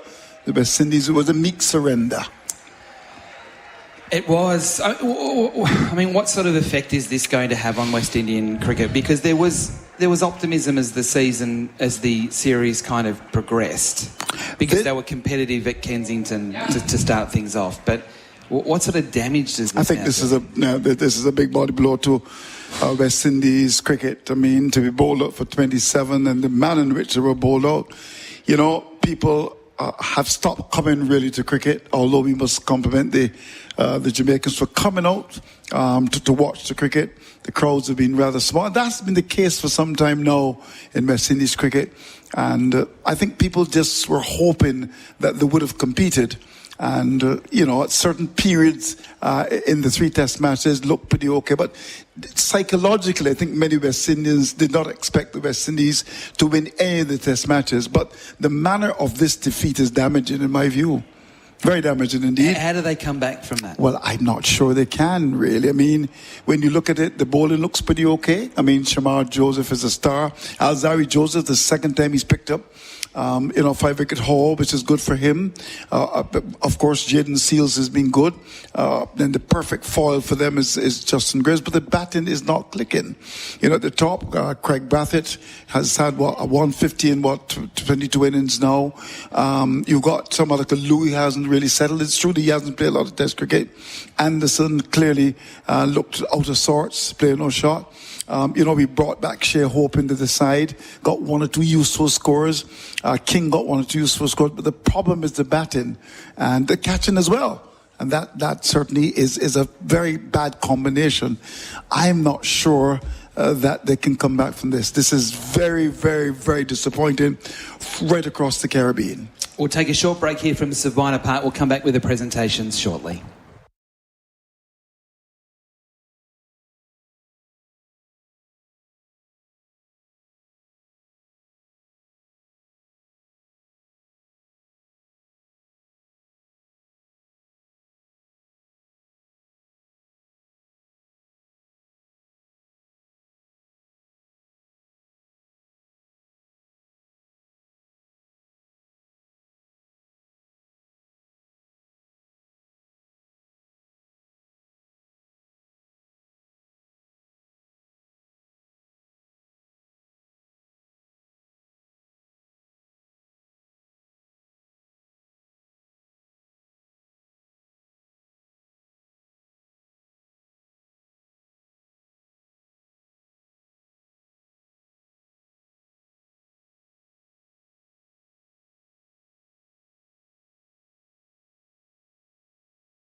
Welcome back to Sabina Park.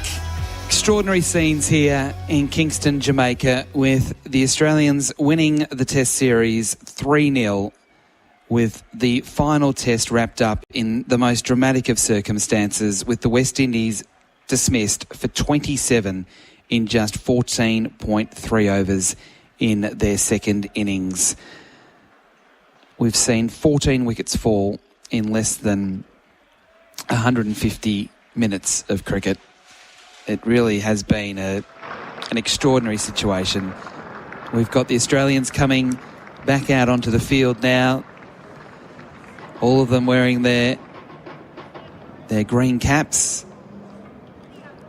and the West Indies with Roston Chase, he's the first to come out, and at this stage he's the only one to come out at this point in time. Roston Chase, the captain, Darren Sammy, the coach, are clearly going to have a lot of very serious questions thrown at them. You can just see the dejected figure that Roston Chase is, the way he is walking out to the middle. He's going to have to face the presentation, so straight away, Andrew Mason, he's going to get some tough questions. Yeah, I would think so. Here's one who hasn't played Test cricket for just about 2 years now, Roston Chase. In fact, interestingly enough, when you look at two of them in that shape, Hope hadn't played for pretty close to 4 years, brought back into the West Indies side. There was some debate as to whether he should have been made captain. I don't know if it makes a difference, really. He's had it very, very tough. First Test match as captain, his 50th in Barbados, in his home territory. And, you know, they've been, in the end, comprehensive defeats, having competed at certain stages. Darren Sammy must come under the microscope as well. I question the selection, the construct of the squads, and, you know, if all roads lead to the leader, then I'm sure that the cricket tongues are going to wag, and he is going to be in trouble, I would think. I think he's in trouble. I mean, they haven't been there that long. No. If you continue to fail and fail and fail. I mean, even look at the construct of the team. Honestly, it was a bit surprising to play the left arm spinner. You know, when you could go on with the fast ball, the extra batsman. These are things that people talk about. The techniques of these players. From one to look at Louis, didn't look good at all. Craig Brathwaite has struggled for some time now. John Campbell hasn't played for over 2 years back in the West Indies side. So it's a struggle. Shea Hope showing glimpses. You know, we know he's a good white ball cricketer. We also saw King doing the same thing as well. Let's go down to the official presentation. We've just seen the conclusion of this third Test match, the final one of the series, and things really have unfolded quite rapidly here. Congratulations to Australia, recording a win by 176 runs and a clean sweep in the series. Commiserations to West Indies. Welcome to the end of match presentation for the Cricket West Indies Test Series, West Indies versus Australia 2025. Cricket West Indies would like to thank the official sponsors who have made this series possible: CG United, Betcage Sports, Dasani, Courts, Macron, Coca-Cola, Powerade, and Visit Jamaica. I'd first like to introduce the player of the match, and that's none other than the legendary Mitchell Starc for his 6 wickets for 9 runs. Starkey will collect his award from Dr. Donovan Bennett, the director at Cricket West Indies, president of the Jamaica Cricket Association. Starkey, I'll also ask you to collect your Player of the Series award as well from Dr. Bennett. A wonderful performance, 14 wickets in the series, 15 wickets rather in the series. Just thank you here for a quick chat, Starkey. Congratulations on that performance. Could you have scripted this any better? 100 Test match, 400 wickets, 3 wickets in the first over, the fewest number of deliveries to get a 5-wicket haul, and the list just keeps continuing. Yeah, it's worked out pretty well for the week. So yeah, it's been a fantastic series. I think we've seen some difficult batting conditions throughout, but no, fantastic series for us. It's been a good few days, very enjoyable. So yeah, I go home with a smile on the face. Yeah, we're used to you getting that ball to swing in considerably to the right-handed batters. We were expecting more of that perhaps in the final session at night, but it swung a lot in the daytime. What would you attribute to that today? Yeah, it did. We obviously saw last night the conditions with a hard, newish pink ball under lights is pretty difficult. So we didn't think it'd happen as quickly today until the sun went down a bit. But whether it was the wind, it was pretty blustery today, a bit strong. But no, I think our bowling attack's been pretty on the money throughout the series, and today was another case of that. Yeah, talking about that bowling attack, it's the first time that all four of you have played in the same 11. Scott Boland, the 10th Australian to get a hat-trick in Test match cricket. A word on him? He's amazing, isn't he? He would have played so many more Test matches in another team. But every time he comes in, he's on the money, like we saw this week. A hat-trick. He's never far from the perfect length. As soon as he comes in, he's preparing all the time to play. And this week he got his opportunity and showed what a wonderful Test bowler he is. Yeah, lots of plaudits for you guys. You guys have been doing this for quite a long time, and rightly so, all of those commendations. But I want you to speak a little bit about the West Indian fast bowlers. Young guys now finding their feet in international cricket, but they've competed toe-to-toe with the Australian legends. How good have they been? Yeah, they have. I think they've really shown their class throughout the series on albeit difficult wickets for both teams. They've showed the ball with pace, with skill, with patience and consistency. And Shamar and Jaden up front throughout the three tests have been pretty consistent in taking wickets along the way. And we saw last night, Aziri, how damaging he can be when he's on the money, bowling fast, swinging the ball. We've seen that throughout his career as well. So last night they certainly showed their skills, and throughout the series they have. We had to be on the money as a bowling attack as well. Yeah, congratulations once again. A couple of trophies to add to, I'm sure you're already full trophy cabinet. Well done. All the best as you go to further Test matches. Thank you. Cheers. That's Mitchell Starc, player of the match, player of the series in this one here against the West Indies. I'm going to ask Ruston Chase to come and join me here for a quick chat. Ruston, disappointment, I can see it in your face, around the crowd when you look at the fans. It's been dismal, the batting performance. We can't escape that. The lowest ever total to be dismissed from a West Indian perspective in Test match history. How do you, I suppose, reconcile that batting performance? Yeah, it's heartbreaking, obviously, to be in a position like that where we think we could have won the game and then come out and have that poor batting display. But, I mean, it's something that's been reoccurring for the whole series, so that makes it even more disappointing. Yeah, it's a new dispensation, new coach, new captain, some players coming back into the fold. Results obviously haven't gone the way that you would have wanted. How do you assess the series as a whole? Yeah, well, I think it's quite easy to assess. The bowlers kept us in the series all series long, and the batting never really showed up. And I think that's just what we need to work on. We need to really take a deep look at ourselves as batters. And I mean, the next series from here is quite a while, so we have time on our side. So I think that's what we need to really do, really have a look at our batting displays for this series and see where we can improve and how we can put 300 run totals on the board. Yeah, we'll come to the bowlers shortly. It's not going to get any easier for you. Away to India for those couple Test matches in a few months' time. What then, as a concrete roadmap, can be put in place for an improved batting performance in that short time? Well, firstly, obviously, India is going to be different conditions, probably more spinner friendly. So I think if we can have some batting camps around playing spin bowling and stuff like that, I think that would be ideal for us going into those conditions.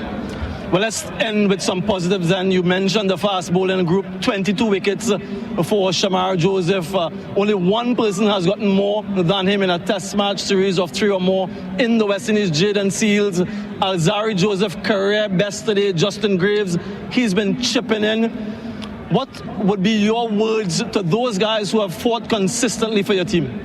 I would obviously like to congratulate them. They've done well. They've done an outstanding job. I mean, every time I called on them, they were ready and willing to give that effort.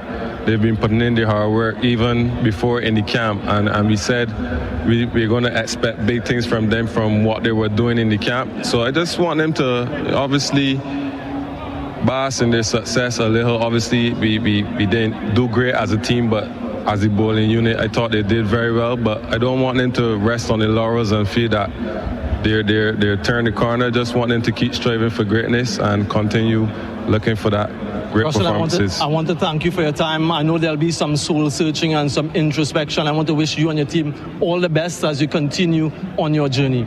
Thanks. Ruston Chase, the captain of the West Indies team, commiserations to them. It really has been a struggle for them, but it hasn't been a struggle for this man, Pat Cummins.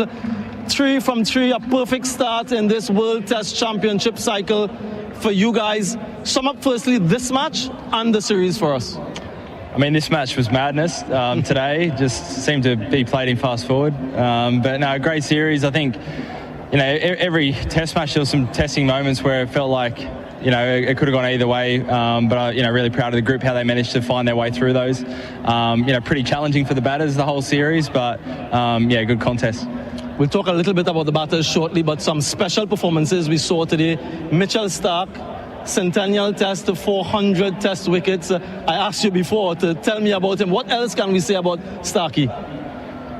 Yeah, look, I don't know. I think, you know, when you talk about 100 Tests, you talk about, you know, resilience and, you know, skill, but fitness and all those things. But I think today showed the real Mitchell Starc, what he can bring to a team, which is out of nowhere, tear an opposition apart and win a game for you. He does it consistently in any format, and, yeah, feel very lucky he's on our team. Another one who did really well today, Scott Boland, hat-trick, only the 10th Australian to get a hat-trick. It's not often that he gets to play, given the battery of quality that you have. Him in the team along with the others, that hat-trick, tell us a little bit about that. I mean, that was great. He's had a couple of moments where he just gets on a roll. And, yeah, no, today that was, you know, pretty 3 classic Scotty Boland wickets all right at the stumps, or not far away. And, yeah, really happy for him. He's spent a lot of time kind of running the drinks in the past year or two when the other 3 guys are fit, but we know his quality when he does come in.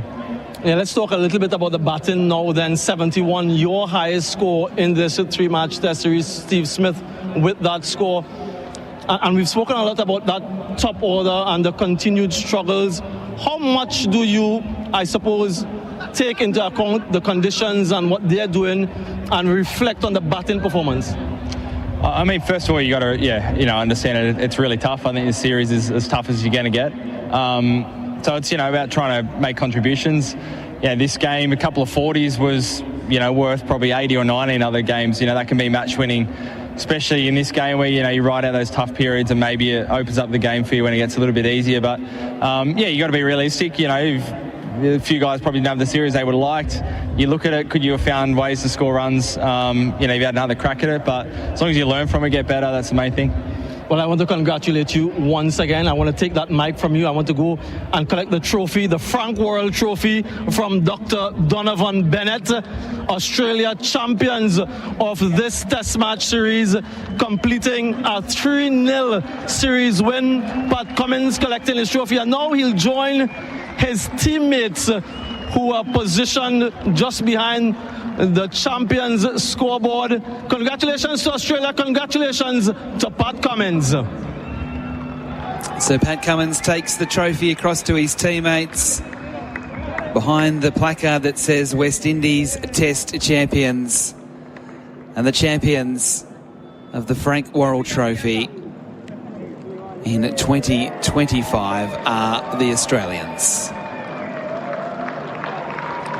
A 3-win series, a clean sweep, 3-0, starting in Barbados, then to Grenada, and now here in Jamaica. Andrew Mason's going to come back and sit alongside me for the next 10 minutes before we wrap things up. Then a little bit later on, we'll have the new ball with Bharat Sundaresan for Cobram Estate as well.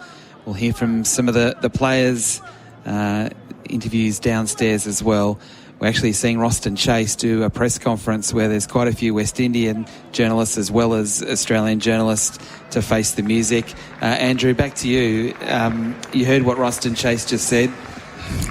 Well, I've heard it before. They say the same thing. We got to improve our cricket. We make the comments that the batsmen are not doing what they should do, and we know that. So we've grown accustomed to this. I think it is actually affecting the psyche of the Caribbean man. I mean, when you look at the halcyon days of West Indies cricket, people from all over the Caribbean, if there's a game in, say, Barbados, prime ministers would take private jets. The Bermudans, 500 or 600 of them will come. People from New York, West Indies will come to Sabina Park. They'll come to Kensington Oval. Those were the days. But ever since the West Indies started, in fact, it was Australia who came in 1995 when they won that great captain Mark Taylor. Things have gone downhill slowly. But now it's going with a tremendous pace. And you really feel that they are in the dumps completely. And it really is going to, and you said it's damaging, it is very damaging. People are going to continue to stay away from cricket. It used to come in their numbers. I mean, Sabina Park can hold, I think, maybe about, I don't know, 14, 15,000 people. But on average, you had about 4,000 coming. Kensington Oval is supposed to hold about 14,000. On average, you're getting 4,000 or 5,000 people coming. So if they continue to perform so poorly, less and less people will come to watch the West Indies side. So Bharat Sundaresan and Bryce McGain will chat to Mitch Starc after his history-making performance in his 100th test. So we'll hear from that a little bit later on as well as part of the new ball, and we'll put it up on our social media platforms as well. So we've got the white ball games to come as well, the T20s, firstly here in Jamaica. Right, there too. So can the West Indian fans separate the two and turn up and say we're better at this form of the game? I think they have. And it is pretty clear to me that the West Indies team is best at T20 cricket. And I want to make the distinction between T20 cricket and one-day cricket. It's a bit longer.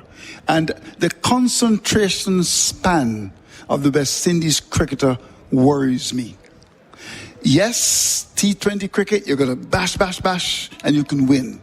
But every time you have to go there for a whole day, you're not fit. I'm not sure that the team is as fit as it should be. And they're built under the pressure. So that's my concern. At one stage, there were 3 in the world. And as you know, they've won the T20 tournament on 2 occasions. So their best game would be T20 cricket. So we'd expect them. The first game is on July the 20th. The second and the 22nd. And of course, they've got a couple of other games as well. So we expect them to do better. The positives, the Boland. You know, Shamar Joseph, brilliant. Alzari Joseph has come to the party. A lot of talk about him over the years. Second 5-wicket haul. I thought he bowled with a lot of aggression. Reminded me of the greats on this pitch with bounces, up at your throat. Jaden Seals has been very good. And also Justin Graves. So the bowling is pretty okay. Yeah, it's one of those things that, like I've said this a bit through this series, that the West Indies have teased us a little bit because they have been competitive. But the reality is now, over 6 innings, their batting's just not good enough. No. So, but there is the positive of their bowling. Yeah. Which is probably as good as I've seen in 25 years. There's no question about that. But that becomes largely irrelevant if you can't put up any sort of competitive score when they bat. Yeah, that's true. In fact, when you look at the old-time days, I mean, Roberts and a Garner, would come and get wickets and restrict the score. But you had a Windies and the Haynes to come and win it for you. So if the bowlers set you up, then the batsmen have got to do their job. And that's not happening at all in West Indies cricket anymore.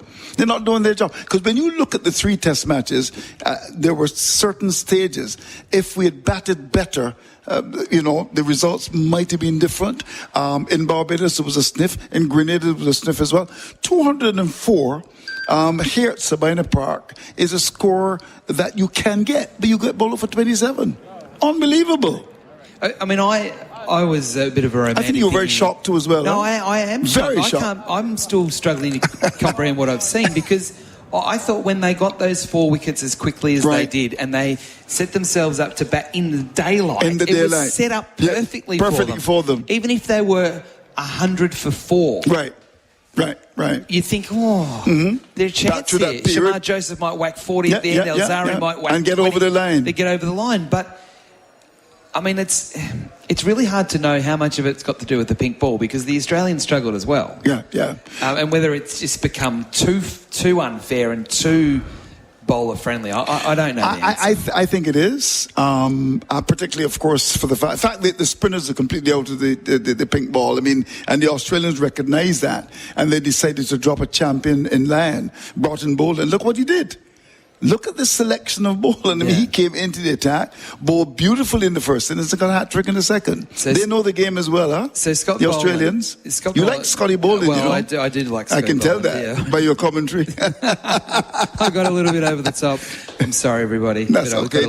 Got a bit emotional. But Scott Boland now, you look at his career, he's got 62 test wickets at 16.5. Oh, yes. And he's now played 14 tests. And he's not a permanent member of the side. He only gets in, here and there. That's amazing. And he gives 150%. I like him. He's almost better to retire now with that sort of bowling average. Got a test match, got a 5 at the G at Ashes. And a hat-trick here at Sabina. Oh, my God. He also bowled very well in the first innings. He did? Yeah. He got 3. Yeah, he got 3. Yeah. I don't know. Amazing. But okay, we've spoken about the West Indians. Any concerns for you as far as Australia is concerned? Definitely. Tell me about those concerns. Well, the concerns are the batting as well. I mean, they came here on a bit of a fact-finding mission to work out whether this is the squad that can compete with England with the batting. We know the bowling's good. That's not a problem. They're coming towards the end, but it's still fine. Right.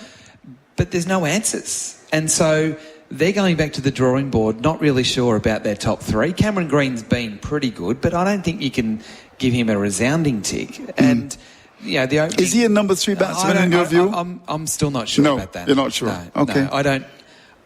My personal view is that you can either play one of Webster or Green. With Green bowling, you've got to choose one of the 2. Oh, I see. That would be my view. I think Labuschagne is in their best team, but he's got to score runs. So who would open your bat in the Ashes? I don't know. And, you don't know. I hate sitting on the fence. Okay, fair enough. But I think what it becomes a situation, Andrew, is that we've got a lot of Shield cricket, a lot of Australia A cricket to come. Before they sort themselves out and they pick the best 2 in-form players. Do you think Constance will be in the mix? Definitely not.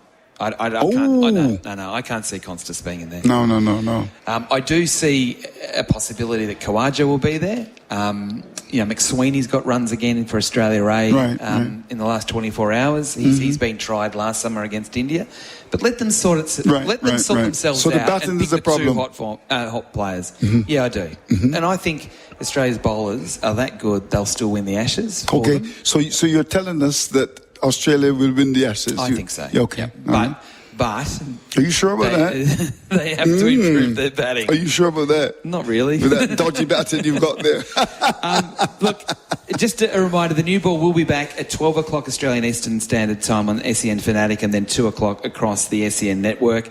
I do want to take the opportunity, Andrew, to thank you. Yes. It's been awesome. I've been your chauffeur. You've been fantastic. Not good, but good enough. No, you've Didn't get fantastic. into any accidents at all? We've had so much fun with you and we really appreciate everything you've done. I'm very happy to have been part of your team as well. The voice of the Caribbean. Yeah, the voice of the Caribbean. Muscular radio. Yeah, muscular radio. Thank you so much. Thank you very much indeed for having me. Absolutely. I want to thank a big help to Matty back in the studios, SEN Melbourne. He's been tremendous. And also to Mitch as well. They both do a great job behind the scenes. To Bryce, to Barat as well. Certainly to Adam Collins. But also a big thanks to our partners on this tour, headlined by Henley Homes, but also Cobram Estate, Tyre Power, Chemist Warehouse and Belgravia Apparel. Henley Homes, it wouldn't be possible without Henley, and we do appreciate all the support. So on behalf of the entire team, it's back to the footy season, isn't it? Cricket again soon enough. But we hope you've enjoyed our coverage from the Caribbean. We've certainly had a lot of fun. Until next time, enjoy the rest of your day.